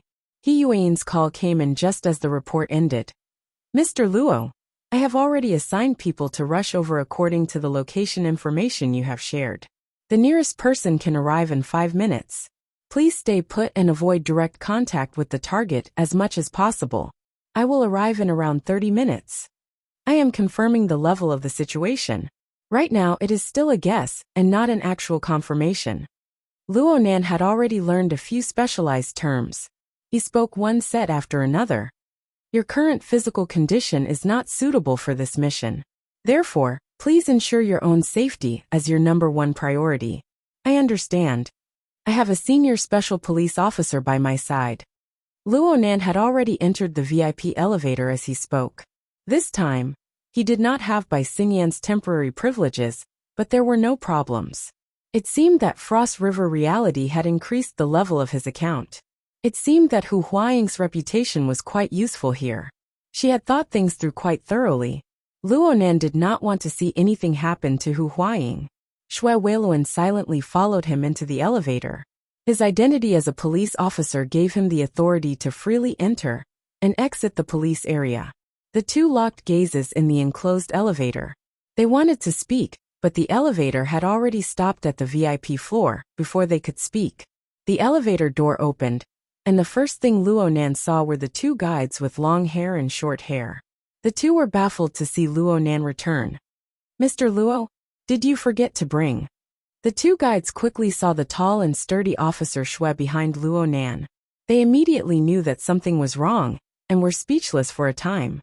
Luo Nan did not care about what they were thinking. He said directly, "Is Senior Hu and the others still in that room?" The 2 guides looked at each other and responded with some hesitation.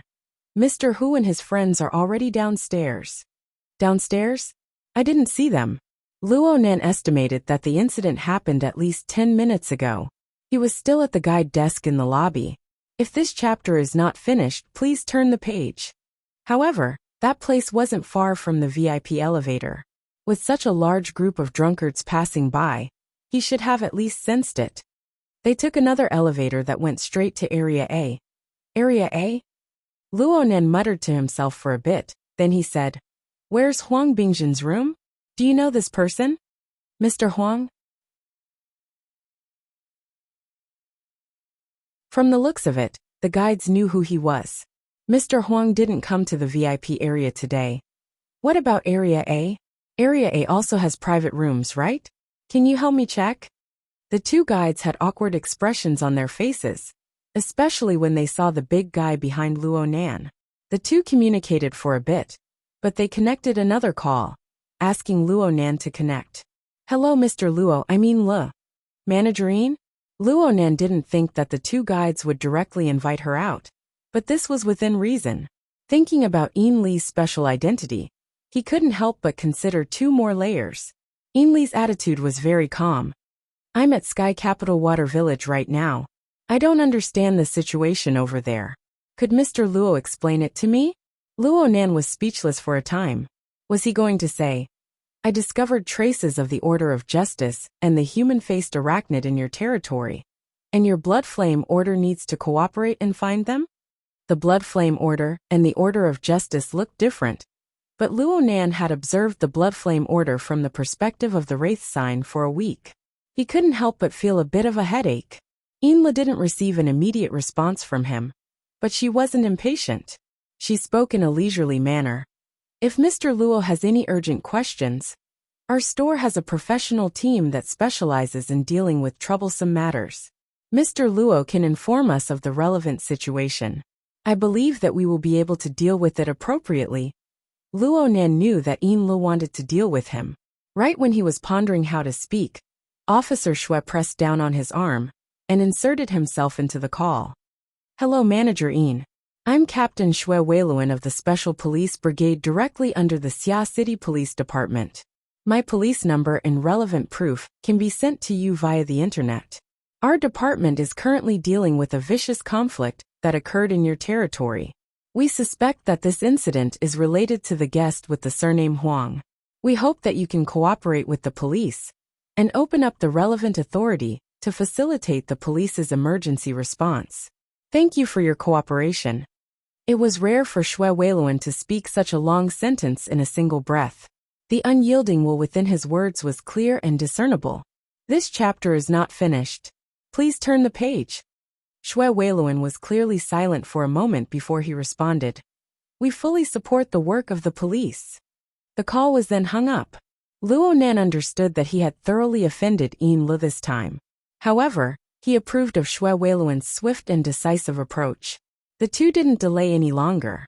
They followed the instructions of the two guides and took a direct elevator to enter Area A, where the luxury room was located. Under Shui Weiluan's orders, the police had already taken over the surveillance system of Frost River Reality in a short minute. They quickly locked onto their target. By the time Luonan and Shui Weiluan arrived outside the luxury room, there were already 5 or 6 special police officers in place. They separated the surrounding guests who were watching the show, accumulating power and waiting to take action. They could break down the door at any time. Luonan cursed to himself when he saw this situation. If it really was a situation related to the human-faced arachnid, then these special police officers, who were just a bit stronger than ordinary people, wearing exoskeleton armors, wouldn't be of any use. Especially Shui Weiluan. How could Luonan watch as Shui Lei's father faced danger in front of him? Luonan's body unconsciously squeezed forward, but he was stopped by Shui Weiluan. Then a special police officer forcefully pressed Luonan outside the control line. As Luonan struggled, he saw the special police officer in front of him make a few unintelligible gestures to Shui Weiluan. Shui Weiluan immediately gave the order to break through. In the next moment, the door to the luxury room was pushed open, and several special police officers poured in. Luonan glared at the special police officer behind him. While the officer was stunned, Luonan broke free from the restraint and entered the room. Shui Weiluan frowned when he saw Luonan rush in. He didn't say anything about Luonan's actions. He just asked, "Take a look. Are they all here?" Actually, Luonan didn't need to look. He had already used his mental senses to scan the situation inside the room when he was outside. He had an idea of what was going on.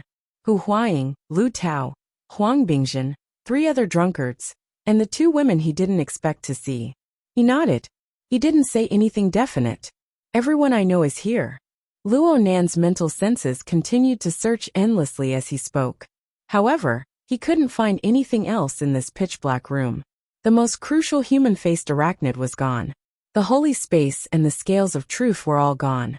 There were only 8 people in deep comas.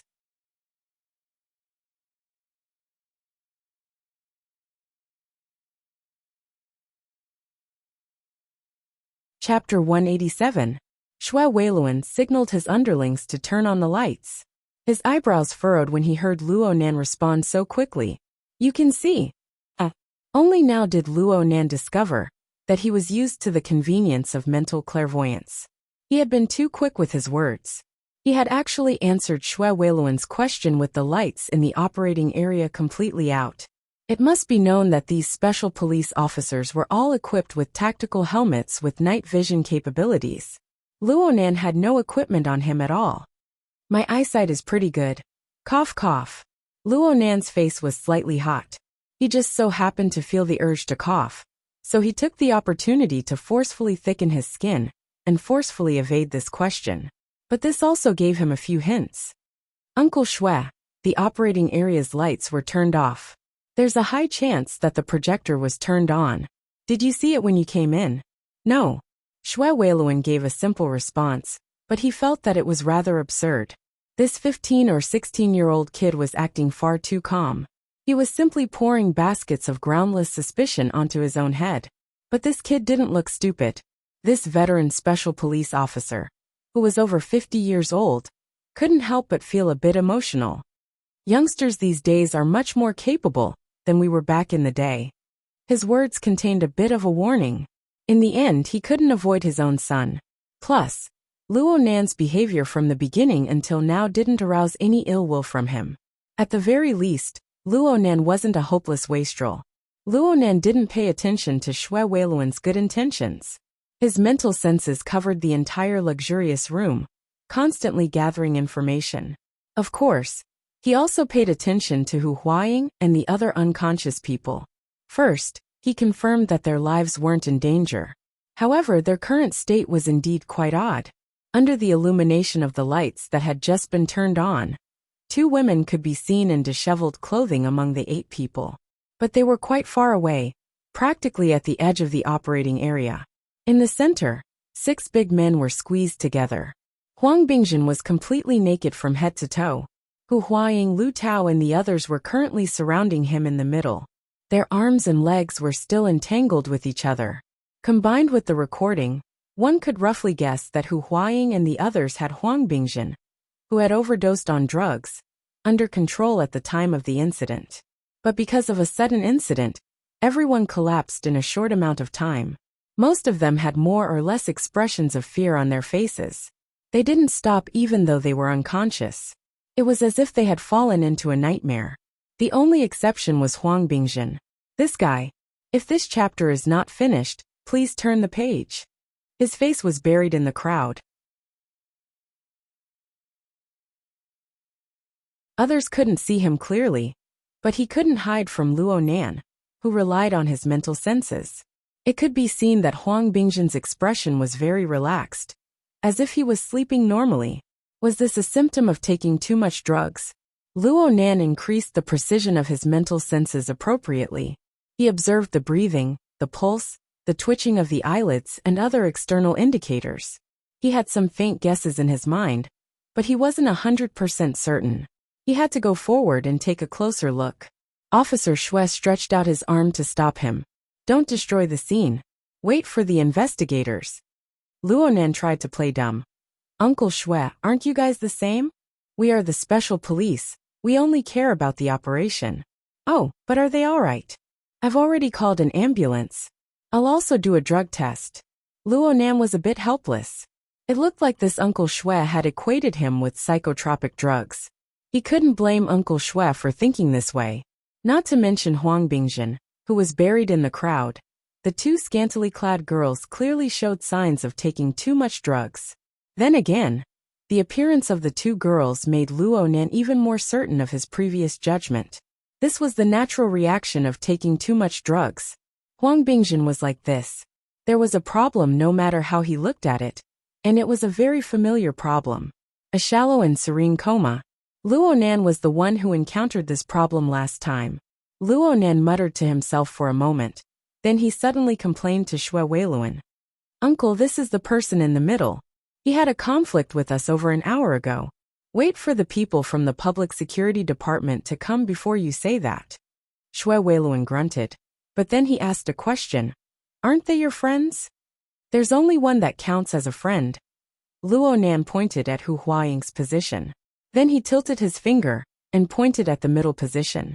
As for this person, Huang Bingjin, young Master Huang, he's out of my league. Shui Weiluan's brows furrowed behind his helmet. Was it an illusion?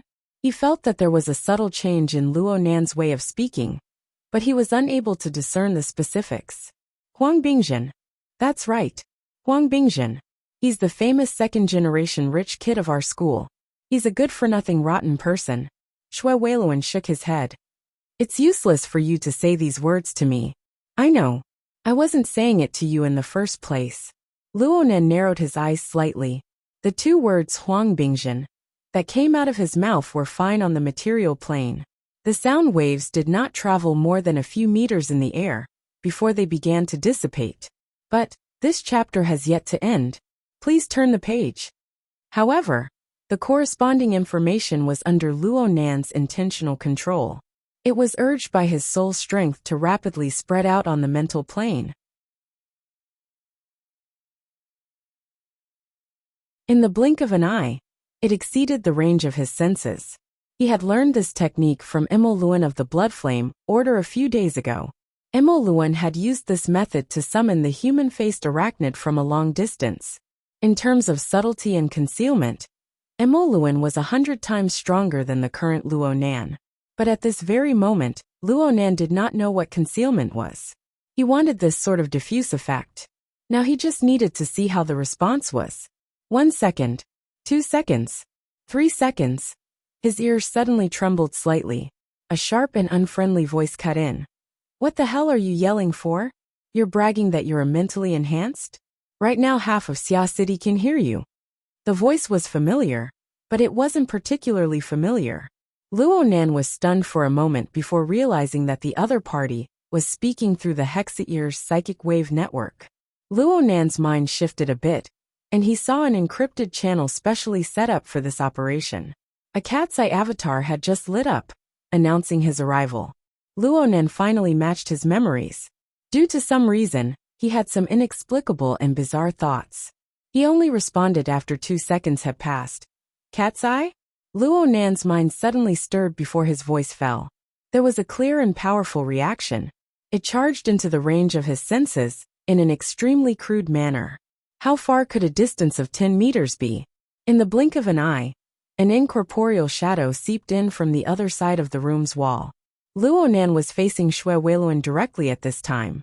He looked away from the angle of his line of sight, but under the clairvoyance of his mental senses, he was able to see what was happening over there as clearly as if he was seeing it with his own eyes. Even though the changes occurred on the mental plane, which was hard for ordinary people to see with their eyes, the incorporeal shadow had yet to completely penetrate through. But the 6 heterochromatic pupils and the ugly mandibles had already joined together to form the image of a malevolent spider. Then there were the 4 pairs of arthropod legs that waved about endlessly. They waved about a bit excessively and occasionally fought with themselves. They stirred up minute fluctuations on the mental plane that made people feel uneasy. However, the abdomen that should have been round and plump had turned into a flat human chest and abdomen structure. The outline of a human's legs and feet was still visible behind it, but most of it was trapped within the dark mist of chaos. It looked warped and deformed. This sort of image was like that of an enormous spider. Half of its body had merged into the back of a human. Its heavy weight had crushed the human spine, turning an ordinary person into a crooked and mutated monster. Human-faced arachnid. At least that was what it looked like on the surface.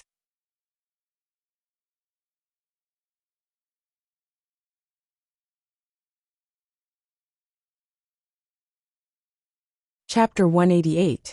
Luo Nan's heart thumped twice as he watched the human-faced arachnid charge in. He was truly a bit flabbergasted. He had used his soul power to greet Huang Bingjin, but what he wanted to summon was only Huang Bingjin, whose soul seemed to have left his body. After all, the current Huang Bingjin was almost exactly the same as when he was in a light coma, but his soul had actually left his body. He guessed that Huang Bingjin had obtained the power to leave his body through special means, such as the Order of Justice's holy space, or holy substitution. From Luo Nan's experience, this was the first time he left his body. If he didn't have any external driving force, he would need to carefully ponder over how to move. This fellow shouldn't be able to run far. Through today's conflict with Huang Bingjin, and with reference to Lu Tao's recording, this person's personality was already relatively clear. Phrases such as fierce on the outside but weak on the inside, bullying the weak and fearing the strong, getting carried away, and so on were simply designed for this person. Perhaps this person had seen the arrival of the city police department's special forces, and was still not used to the invisibility of the soul, so he was so scared that he hid. However, it must be known that Frost River reality was densely packed with people. As long as Huang Bingjin was not an idiot, he would certainly be able to quickly discover the wonders of the out-of-body state. His self-confidence should have swelled.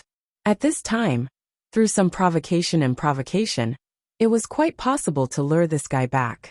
The course of events was very similar to Luo Nan's reasoning, but the degree of danger was on a completely different order of magnitude. Luo Nan entered the highest state of alert in an instant. He followed the principles set by the society, and tossed out the words, "The human-faced arachnid has appeared. Draw close to me," into the encrypted channel. He couldn't care less about the pressure his soul strength exerted on his body. The heavily chained crow swung out and coiled around his body, preparing for a fierce battle. "What's wrong?" Xue Weiluan asked. The human-faced arachnid and the heavily chained crow were existences on the mental plane. Xue Weiluan was unable to see them. However, Luo Nan's suddenly tense body language could not be hidden from him. Luo Nan turned his head at this time to face the empty right wall. His expression was grim, as if a storm was brewing. Luo Nan was reminded by Xue Weiluan. He thought of the special forces in the room and cursed to himself. Oh no! He didn't care about arousing suspicion. He raised his voice and shouted, "There's something wrong with the room. Get out!" As he spoke, Luo Nan ignored the enormous difference in their sizes. He forcefully reached out to grab Xue Weiluan's arm, which was wrapped in metal armor. He wanted to pull Xue Weiluan outside. But if this chapter is not finished, please turn the page. It didn't budge at all. Whether it was Xue Weiluan or his subordinates, they were all confused by Luo Nan's crazy reaction. They didn't react in the first instance. And at this time, the human-faced arachnid that had completely penetrated through the wall was already within reach. Sure enough, this fellow had made Luo Nan his #1 target. Its 6 corporeal eyes locked onto Luo Nan's position. It was like a raging bull as it charged over. Its 8 legs looked as sharp as blades as they streaked through the air, slicing at Luo Nan's face. What? Practically all of Luo Nan's energy was focused on defending against the siege hammer that could strike at any time when he faced the human-faced arachnid. He actually forgot to move when facing this attack that completely exceeded his imagination. Idiot! A figure that was as robust as a female leopard forced its way through the entrance of the private room. She pierced in between 2 majestic special police officers. Her speed increased once more, and she leaped several meters in a single leap. She actually forcefully knocked Luo Nan flying in the moment of imminent peril, narrowly avoiding the sharp edge of the long limbs. However, Luo Nan's eyes were about to split open when he was thrown away. This was because his mental senses had captured everything clearly. The sharp long limbs didn't cut through Luo Nan.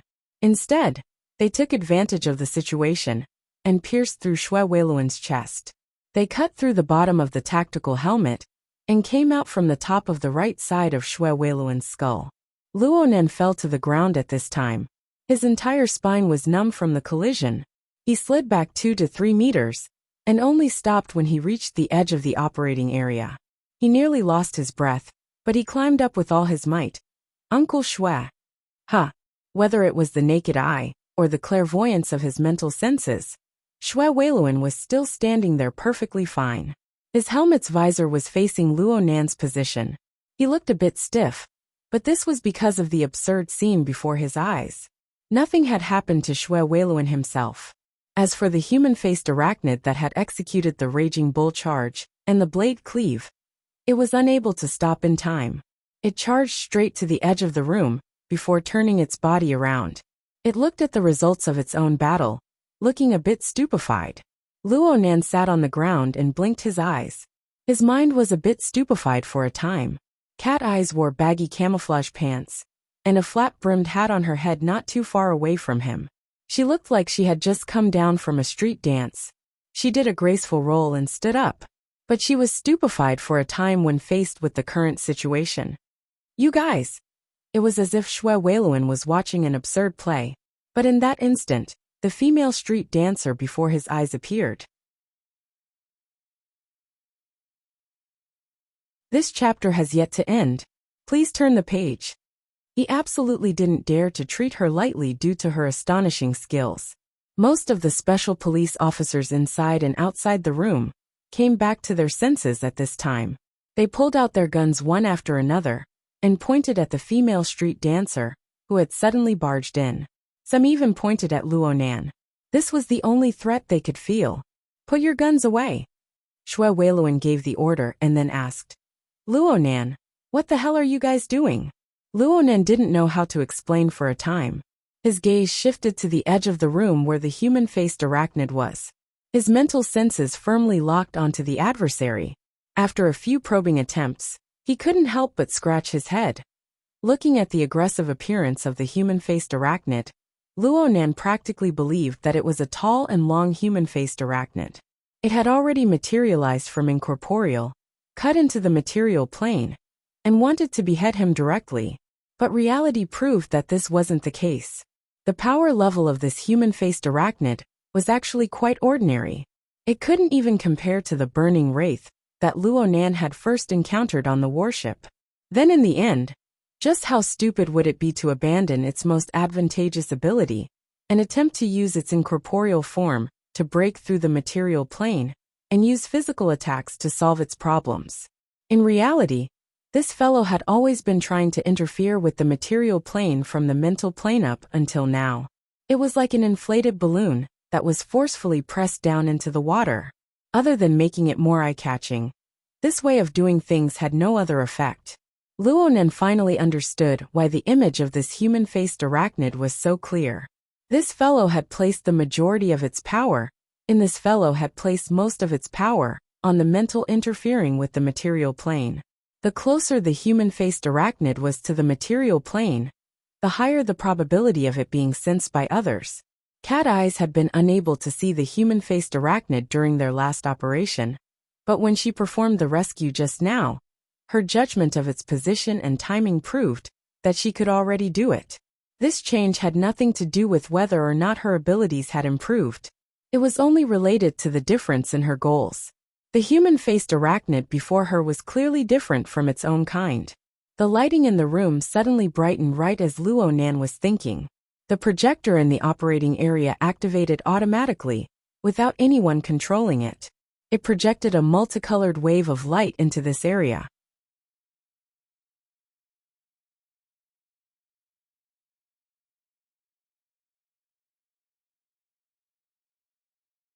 Chapter 189. There seemed to be some problems with the projector.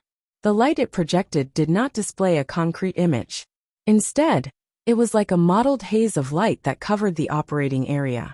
It also enveloped Luonan, Cat Eyes, Xue Weiluan, and 6 other people, as well as the 8 unconscious bodies. The sudden change in lighting attracted everyone's gazes. But the one who made the most intense reaction was the stupid, crying human-faced arachnid. As soon as the light rays interweaved, it charged forward again. This time, it didn't target anyone, but directly charged into the spreading light fog. Then it hid itself in the colorful light. There was no doubt that this projected haze was a cover for the human-faced arachnid. Cat Eyes softly cried out, "Oh no!" To an ability user like her who lived off of perception, locking onto a target was the greatest source of security. She had been extremely stifled during the human-faced arachnid hunting operation last time. Now that she had made progress with great difficulty, how could she have imagined that all her previous efforts would go to waste? But in the end, Cat Eyes was an awakened with rich experience. Her train of thought changed, and her gaze fell upon the projector that created the mottled fog. Taking drastic measures was a good choice. All of you back out. What's going on with the system? Shui Weilun spoke loudly. The first part of his speech was directed at the other people in the room, telling them to leave the projection area. The second part of his speech was directed at the technicians who were monitoring the operation of the room's system. He did not like this change. It made him feel that the situation was not completely under the control of the police. Cat Eyes was just about to make her move when she heard Shui Weilun's order. She snorted and said, "Idiot." Luonan coughed as he crawled up. He wanted to defend Shui Weilun. He doesn't know. I said you are an idiot. Luonan was simply baffled. Did I provoke you? However, on second thought, it was possible. It must be known that this person had left an image in the format pyramid. Even those on the student level could not be considered true believers. For instance, Xie Junping was very ignorant, but Cat Eyes was an ability user. Perhaps she had some instinctive reaction and rejection? Luonan looked through Cat Eyes once more. Under the multicolored rays of light, the flirtatious dancer in his impression was dressed in street dance fashion. She wore a hat askew. She looked quite a bit younger than her overly mature appearance from that night. She looked a bit more handsome. If it wasn't for Hexier's advance confirmation, he wouldn't have dared to greet him if they passed each other on the street. But during the operation, if this chapter is not finished, please turn the page. Some words were better said openly. How am I stupid?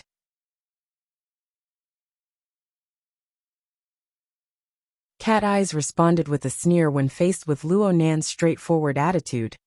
Mr. Psychic, where do you have the authority to command this operation? Where is the ability to act? Was it fun to pretend to be an innocent citizen here? You're just going to bring in a bunch of burdens, and then hand over the leadership to someone else? Fighting each other? Her words hit the nail on the head. Luonan was left speechless.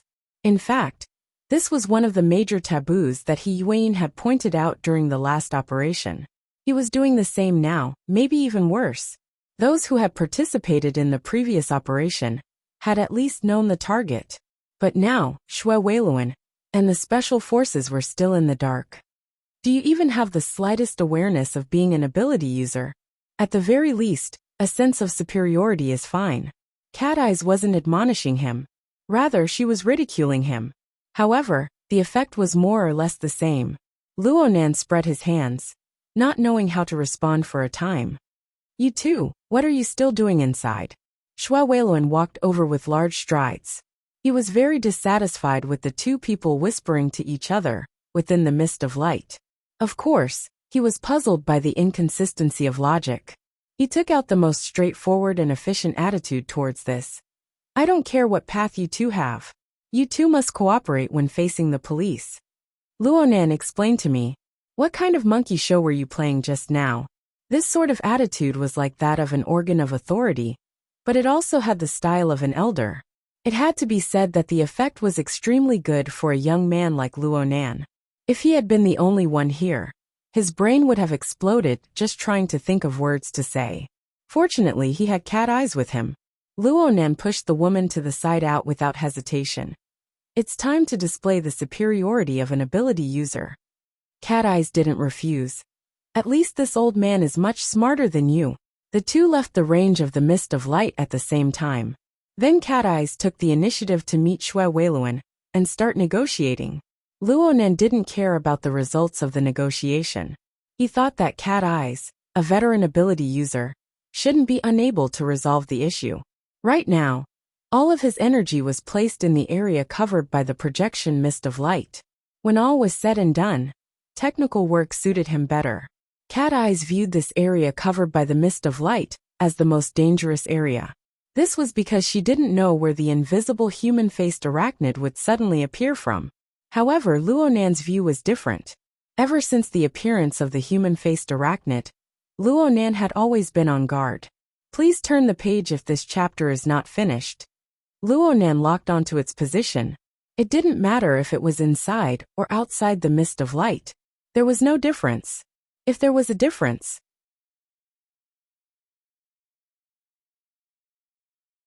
it was probably that it was clearer. The projection mist of light obscured the line of sight in the eyes of others, but it presented itself in a completely different way on Luonan's side. Chaos and ripples could only be said to be a lack of understanding towards the fundamental operation of energy and information. The projection mist possessed a specific form of light. Of course, it also belonged to the category of energy and information. Moreover, it was an extremely intuitive kind. Because of this, Luo Nan's mental senses allowed him to see the structure and layout inside. It was as if he was looking at the lines on his palm. Even the finest hair could be seen clearly. It's another Tower of Babel-type structure. It's more precise than the tactical helmet's chipset, but it's still quite a distance away from the perfect layout of the dynamo core. Luo Nan used a picky attitude to make a judgment towards the structure level of the projection mist. It could be said that Luo Nan's entire body relaxed when the projection mist of light enveloped him. If this wasn't the case, how would he have the leisure to discuss the topic of idiots with cat eyes? The problem was that the party that created the projection couldn't see Luo Nan's thoughts. They had released such a structure for a special and crucial purpose. Luo Nan could see it clearly. When the human-faced arachnid crashed into it, the structure of energy and information of the two were like gears meshing together. A vehicle entered the rails, realizing an extremely perfect fit. It followed the mold of the projection mist and began to correct the deviation. The human-faced arachnid's structural information, which had been a bit chaotic before, was affected by this and unexpectedly became clear.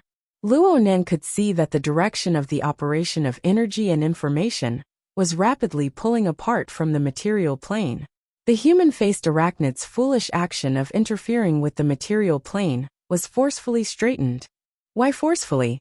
This was because there was a component within the structure of energy and information that was extremely compatible with each other. This component continued to radiate information that was incompatible with each other. It was like a smooth-running production line. There was a noise that came and went. It was ear-piercing and awkward no matter how one looked at it. Could it be that this was the legendary defective product?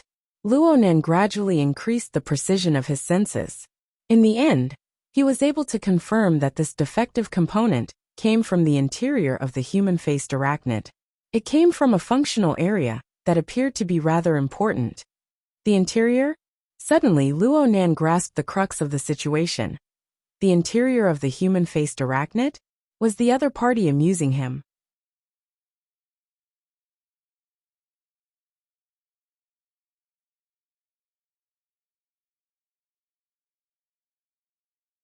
Chapter 190. From Luo Nan's perspective, the human-faced arachnid was chaos. It was a riddle. 10 days ago, Luo Nan's dynamo core had begun to analyze the human-faced arachnid with its special function. But even though he repeatedly made breakthroughs and made many references, his progress in analyzing the human-faced arachnid had not broken past 7%. Even so, there were probably only a few people in the current Xia city who understood the human-faced arachnid more than Luo Nan. Even with Luo Nan's understanding of the human-faced arachnid, it was hard for him to have a clue as to the internal structure of its core. The closest they ever came was when the Bloodflame Order's human-faced arachnid and the Wraith sign devoured each other. At the time, Luo Nan believed that he had seen the marvels of the internal structure of the human-faced arachnid. But it was later proven that it was nothing more than a mold that the Bloodflame Order's Bloodsoul Temple had projected into the human-faced arachnid. It was a preparation for the Order's sacrificial artifact. Therefore, Luo Nan's understanding of the internal structure of the human-faced arachnid was still in a guessing stage. He would occasionally have a clue, but looking at the overall situation, he was still shrouded in fog. Right now, if the other party, which was probably the Order of Justice, was really able to take out the internal structure of the human-faced arachnid and exhaust the laws and principles of how its energy and information operated and changed, Luo Nan would have to admit that he was convinced, no matter what his stance was. However, what Luo Nan saw right now was not the case. The human-faced arachnid revealed a deep structure within the energy and information operating structure of the projected glowing mist. It appeared to be precise and complex. If the human-faced arachnid were to follow this structure, then the siege hammer that the human-faced arachnid often used, the method of stimulating and devouring negative emotions, and so on could all be used. But if one were to really look into it, There were too many specious areas. The legal theory was appropriate, but there was no surprise, and it was too shallow. From Luo Nan's perspective, the most powerful aspect of the human-faced arachnid was none other than its tyrannical instincts that lacked intelligence. He could completely rely on his instincts to produce an astonishingly accurate reaction. Such instincts should be built on a solid and complete foundation, just like an intelligent system, with a large enough database. As long as the corresponding fuzzy conditions were given, it would be able to make an effective judgment. The human-faced arachnid in front of him was far too lacking in resources. At the end of the day, it was just a piled-up object, deduced from some superficial laws. It was a lifelike simulation model. If this chapter is not finished, please turn the page. But God was not. After such a long time, I've only built a model, or rather an exoskeleton armor on the mental level. In such a case, I can't say that I have any powerful instincts, and my judgment will definitely be wrong. Luo Nan dissected it layer by layer. He completely uncovered the foundation of this human-faced arachnid. In the end, he was able to confirm that the so-called flawed component played a role in the entire structure. Since it's an exoskeleton armor, it still needs to be controlled by a person. The problem is, to choose such an idiot who has not adapted to the spiritual world at all, and can't be corrected in a short time. Isn't it terrible? He looked at the naked Huang Bingjin in the crowd and wanted to laugh. The facts were now very clear. Huang Bingjin had indeed gone into an out-of-body state, and the way he did it was to put on the human-faced arachnid exoskeleton armor. Alright, this could be considered a good invention. At least it could allow people like Huang Bingjin to experience extraordinary power for themselves. Oh wait! A certain thought streaked through his mind at this time, twisting Luo Nan's train of thought into a different direction. No matter how bad this structure is, it still possesses the ability to shuttle back and forth on the mental plane. And as long as there are the corresponding materials and methods, it can certainly be mass-produced. For someone like Huang Bingjin, just being able to obtain a 10,000th of the human-faced arachnid's power is enough for him to come and go as he pleases. For an ordinary person who lacks extraordinary power and talent, this is an enormous temptation. Luo Nan looked at the human-faced arachnid model once more as his thoughts reached this point. He looked at the flawed component that contained Huang Bingjin's soul. The expression in his eyes suddenly changed. Could this be the secret of the secret order's divine manifestation?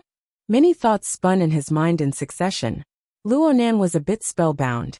And at this time, a group of people entered through the entrance of the luxurious room. They were all wearing police uniforms, but they weren't equipped with exoskeleton armor. Luo Nan's eyebrows involuntarily furrowed when he saw this group of people rush in. He swept a glance through the peephole. That person's negotiations didn't seem to have any effect. Right now, a human-faced arachnid was being corrected in this room. This matter involved the Ability User Society, the Secret Order, and a series of extraordinary powers. It was fine if this group of people came late, but weren't they just causing trouble by coming in now? The leader of the group of police officers had a medium build and a lean physique. This chapter is not finished. Please turn the page. He shouted as soon as he entered. Old Shui, not only can your special police force solve cases, you can also find cases. You're quite capable.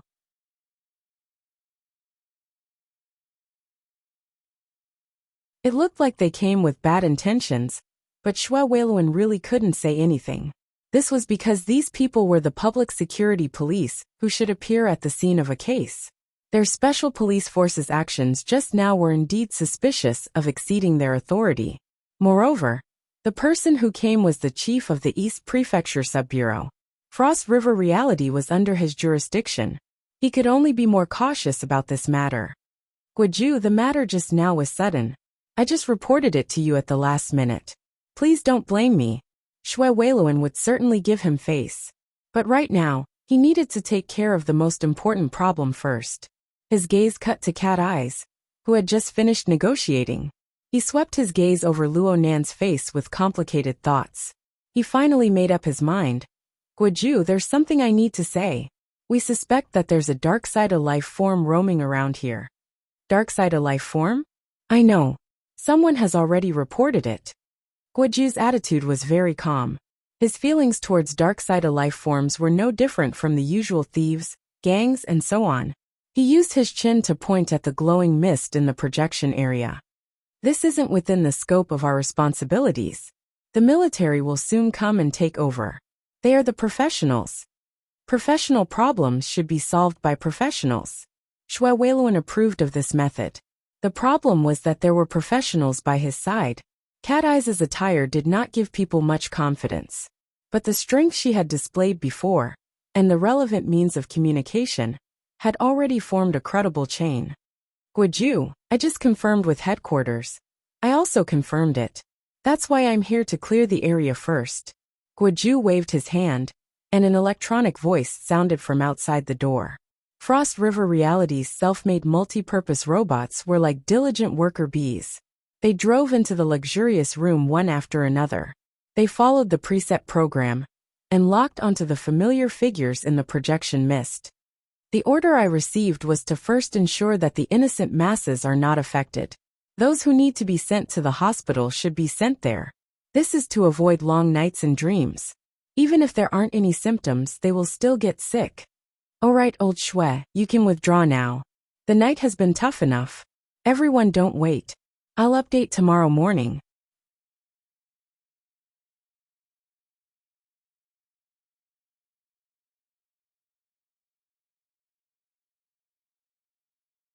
Chapter 191. Xue Weiluan watched as the multi-purpose robots unfurled stretchers and entered the scene one after another. Behind the visor, Xue Weiluan narrowed his eyes. What should we do with the scene? The technicians have already taken photos and recorded them. Moreover, the mutants have responded to the third level. The dark side of life form is lurking, and the military is about to enter the scene. Where would we have the space to investigate this case? Has the ambulance arrived yet? All of them are to be transported out. Unrelated personnel, please leave. Guoju replied with a few simple sentences before giving out an order. Immediately, the multi-purpose robot drove into the operating area and moved the unconscious body. Among them, 2 were in charge of tidying up the scene. They separated the stacked bodies and moved them onto stretchers. The rest of them were in an assembly line, sending the unconscious Hu Huaying and the others away one after another. Several special police officers looked at Xue Weiluan. Xue Weiluan indicated for his subordinates to leave the room first. No matter what was said, if it really was a dark side of life form hiding, then these special police officers wouldn't be of much use. Xue Weiluan hadn't moved, so Guoju had directly cleared the area. Logically speaking, it made sense. However, the timing was very delicate, and the way he did it was too suspicious. The so-called clearing of the area meant that other than moving the unconscious bodies away, everyone else present was also on the list. The special forces retreated from the room, leaving only Luo Nan and Cat Eyes. Neither of them moved. Luo Nan was a bit distracted at first, but Guoju and the robots entered the scene one after another. The projected glowing mist changed accordingly, drawing Luo Nan over once more. He stared at the projected glowing mist with a focused expression. Cat Eyes, on the other hand, swept her gaze over the suddenly lively situation in the room with great interest. No matter who it was, they didn't take Guoju's appearance to heart. Then, according to Guoju's request, the police appeared beside them and asked them to leave. Luo Nan's observation was interrupted once more. He was a bit displeased. He cast his gaze towards Cat Eyes, meaning, "This is the result of your negotiation?" Cat Eyes raised her middle finger at him. "Your nature has changed a long time ago, okay? You've seen the society's recent announcements. Right now, the problem with the human-faced arachnid is no longer hunting darksider life forms. Instead, it's fighting against certain orders. Oh, stay away a bit." She casually pushed aside the innocent and ignorant police officer beside her and walked over to Luo Nan. On this side, the police officer responsible for clearing the scene saw that Luo Nan was still a half-grown child, so he didn't do anything ruthless. He just wanted to grab Luo Nan's shoulder and drag this strange kid with drifting eyes out.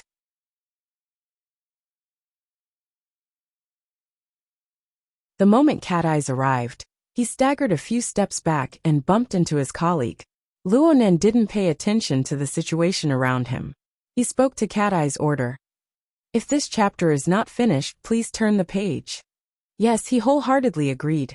From what he understood from the Blood Flame Order, the Blood Flame Order was not the only organization that had designs on the human-faced arachnid.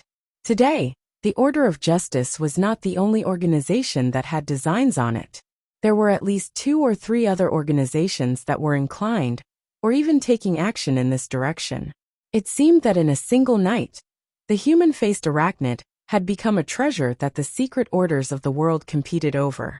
At the very least, it was a rare commodity worth hoarding. The emergence of such a situation was directly related to the general lack of sacrificial vessels of small and medium-sized churches. As for the information that the human-faced arachnid could be used as a sacrificial artifact, it was a taboo even within the Blood Flame Order. It was practically never directly mentioned. Comparatively speaking, Luonan was a bit surprised that a colossus like the Order of Justice was added to the mix. From his understanding of the situation, the Order of Justice seemed to be conducting some sort of simulation research on the human-faced arachnid to develop a new faith product. At this moment, the atmosphere in the VIP room was extremely tense. No matter how casually Cat Eyes acted, the meaning behind her actions was extremely serious. The few police officers present placed their hands on their guns. They did not pull out their guns and fire on the spot, because Xue Weiluan had promptly stopped them. "Hold on, Guiju. They are important witnesses. Moreover, they are experts that have been verified by headquarters and the SCA. There are so many experts these days that they can be used to build walls." Guiju had an ugly expression. In the end, he knew some inside information. Even though he had been assigned by someone, he absolutely could not step on a mine and offend someone. The situation was tense and deadlocked for a time. Cat Eyes gave him a look that probably meant, "What now?" Luonan was speechless at this situation. But no matter what was said, he did obtain a bit of peace for the time being. He became more and more convinced that he was absolutely not the material to control the situation. He simply gave up and poured all of his attention into the technical aspect. Little did he know that in the eyes of others, he completely disregarded the ways of the world. He sullenly immersed himself in his own world. He was arrogant and dangerous. Guiju's gaze had already shifted from Cat Eyes to Luonan's face. He carefully observed where Guiju's gaze was directed, his expression as gloomy as water. At this time, Luonan's gaze was locked onto a multi-purpose robot within the room.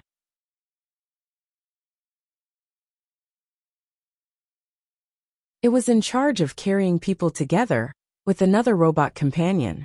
After entering the room, it circled back and forth in the operating area, dutifully fulfilling its duty. Luonan didn't have any objections to the robot itself. However, as it entered the operating area, it projected light. "This chapter has yet to end. Please turn the page." Within the mist, the originally stable operating structure of energy and information began to undergo a change.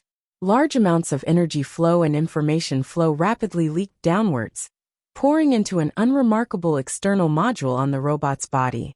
Even Cat Eyes, with her astonishing psychic senses, would find it hard to detect this sort of transfer of energy and information, let alone the average person. Only Cat Eyes was unable to hide it from Luonan. This was an eye-opener for him. This method took the existence of the mental plane and completely transformed it into energy and information. Then it was downloaded into a special storage device. It looked inconceivable, but the train of thought was actually clear. It was a reversal of the structure and function of the Tower of Babel. The subtleties within were truly worthy of proper research. Guiju, who had been hidden all this time, suddenly jumped out to clear the area and drive people away.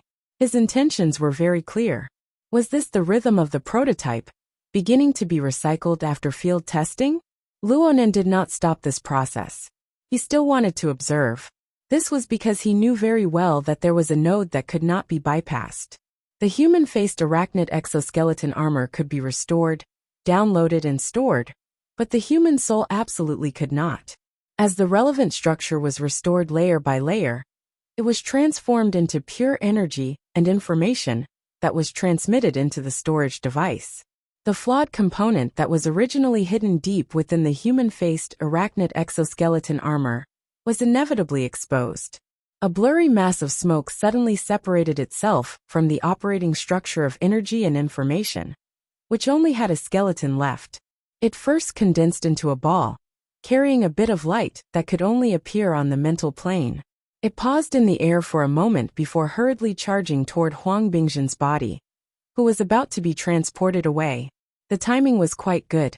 Luonan knew that this was Huang Bingzhen's soul.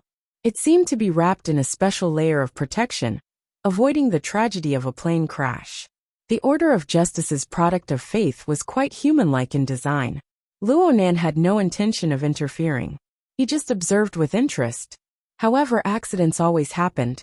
Huang Bingzhen's tiny soul, which had separated itself from the mysterious human-faced arachnid exoskeleton armor, made a habitual mistake. He was too close to the material plane. Originally, this wasn't a big deal.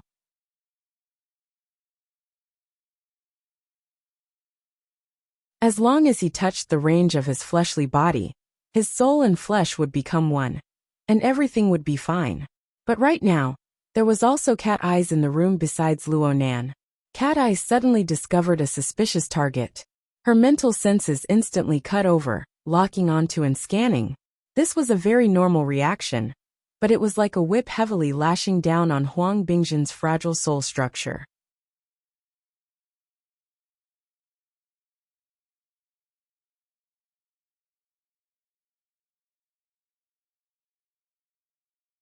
Chapter 192. Cat Eyes excelled in long-range perception. It was a type of mental sensing. Her all-encompassing perception could cover a radius of 50 to 70 meters, but it was different from Luonan's clairvoyance. The level of her senses was mainly concentrated in the area where the mental and the material interfered with each other. The depth of her senses on the mental plane wasn't enough. It was very difficult for her to reach the human-faced arachnid, an object that was far from the material plane and hidden extremely deeply. But within the inherent level of perception, Cat Eye's perception accuracy was extremely high, and its penetrative power was strong.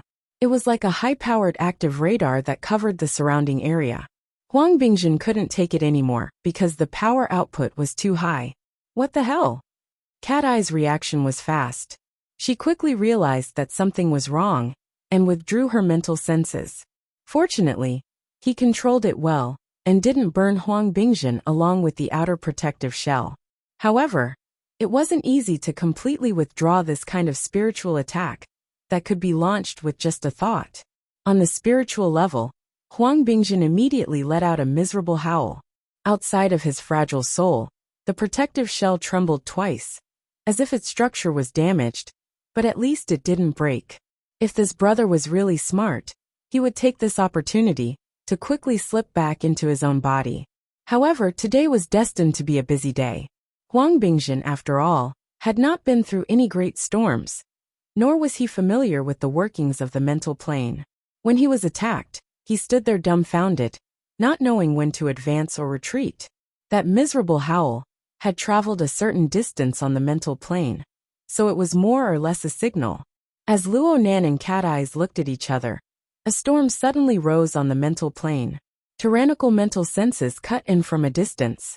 The first thing it broke through was the 70-meter radius of Cat Eye's all-encompassing perception. The powerful pressure caused Cat Eye's expression to suddenly change. The other party's mental attack came crashing down, as though it was unstoppable. Even if Cat Eyes excelled in perception, a confrontation on the mental plane wasn't her forte.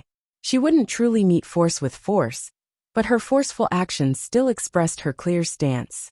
In an instant, the opponent's mental senses had already broken into the luxurious private room.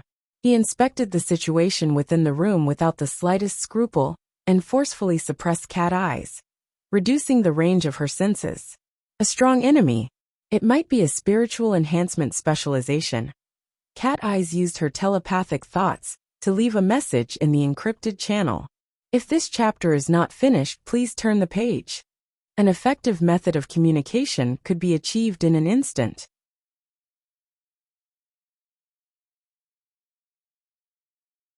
However, in the time it took to say this, the channel was refreshed.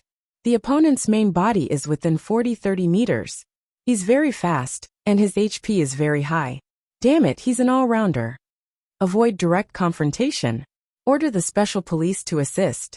The relevant instructions and authorization have been sent. The one who responded was He Yuan. From the very beginning, He Yuan had been in charge of dispatching operatives through the encrypted channel. Though Luonan didn't listen to her advice, and still got involved in the situation, she made corresponding adjustments all this time. She utilized the nearby resources to the greatest extent, increasing the safety factor. Cat Eyes obviously knew that this was a very good idea. The problem was that she wanted to stop, but the other party was unwilling to let her go. It was unknown which sensitive nerve Huang Bingzhen's miserable howl had triggered, but after scanning the entire VIP room, his spiritual senses instantly turned into an attack. Like waves, he truly brought out the power of an attack. The problem was that if he did that, the first person to suffer would be none other than Huang Bingzhen. He was nearly unable to withstand the mental senses that Cat Eyes had unintentionally released earlier.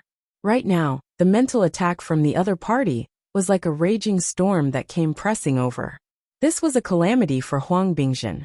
His defense was already very weak. It was like a bubble, instantly collapsing. No matter how stupid Huang Bingzhen was, he knew that he had entered a desperate situation. He immediately let out another miserable howl. However, it was useless. The bubble of defense collapsed, and a wisp of smoke diffused.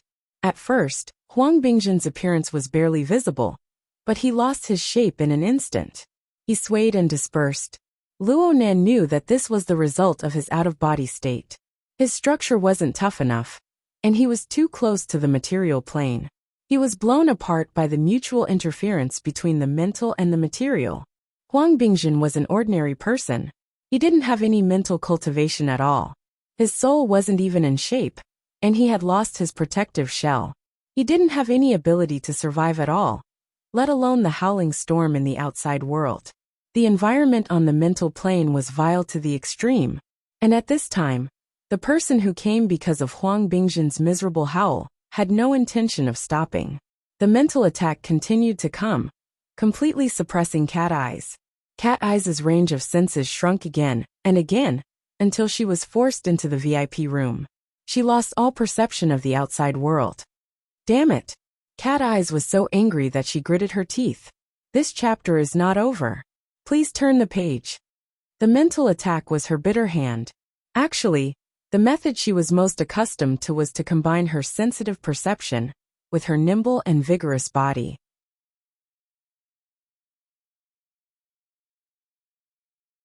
She would fight for the initiative while moving at high speeds.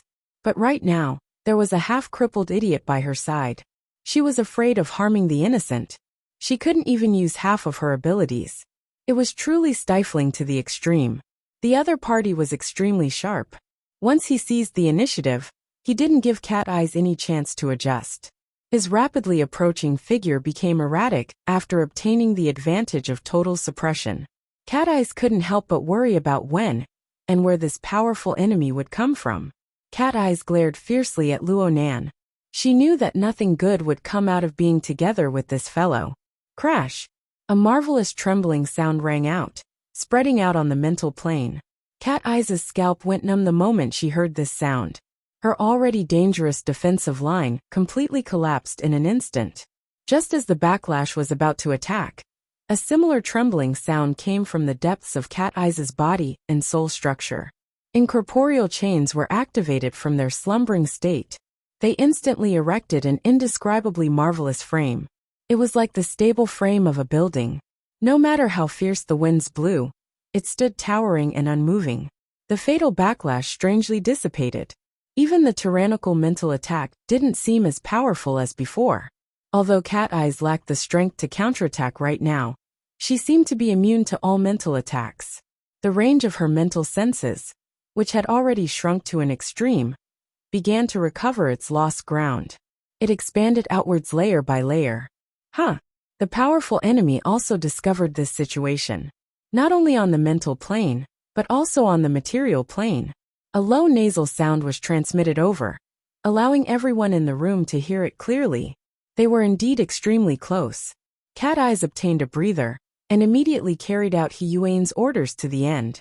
She shouted, "Captain Shui, be on full alert. The killer is nearby." She didn't care about the consequences. She first put on a big hat and then talk. In any case, Huang Bingzhen's soul was scattered, and he was 90% dead. It wasn't a lie.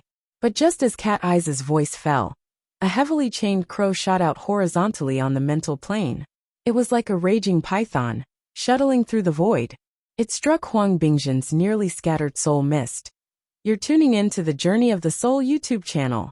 Don't forget to subscribe and join us on this journey to catch the most captivating stories.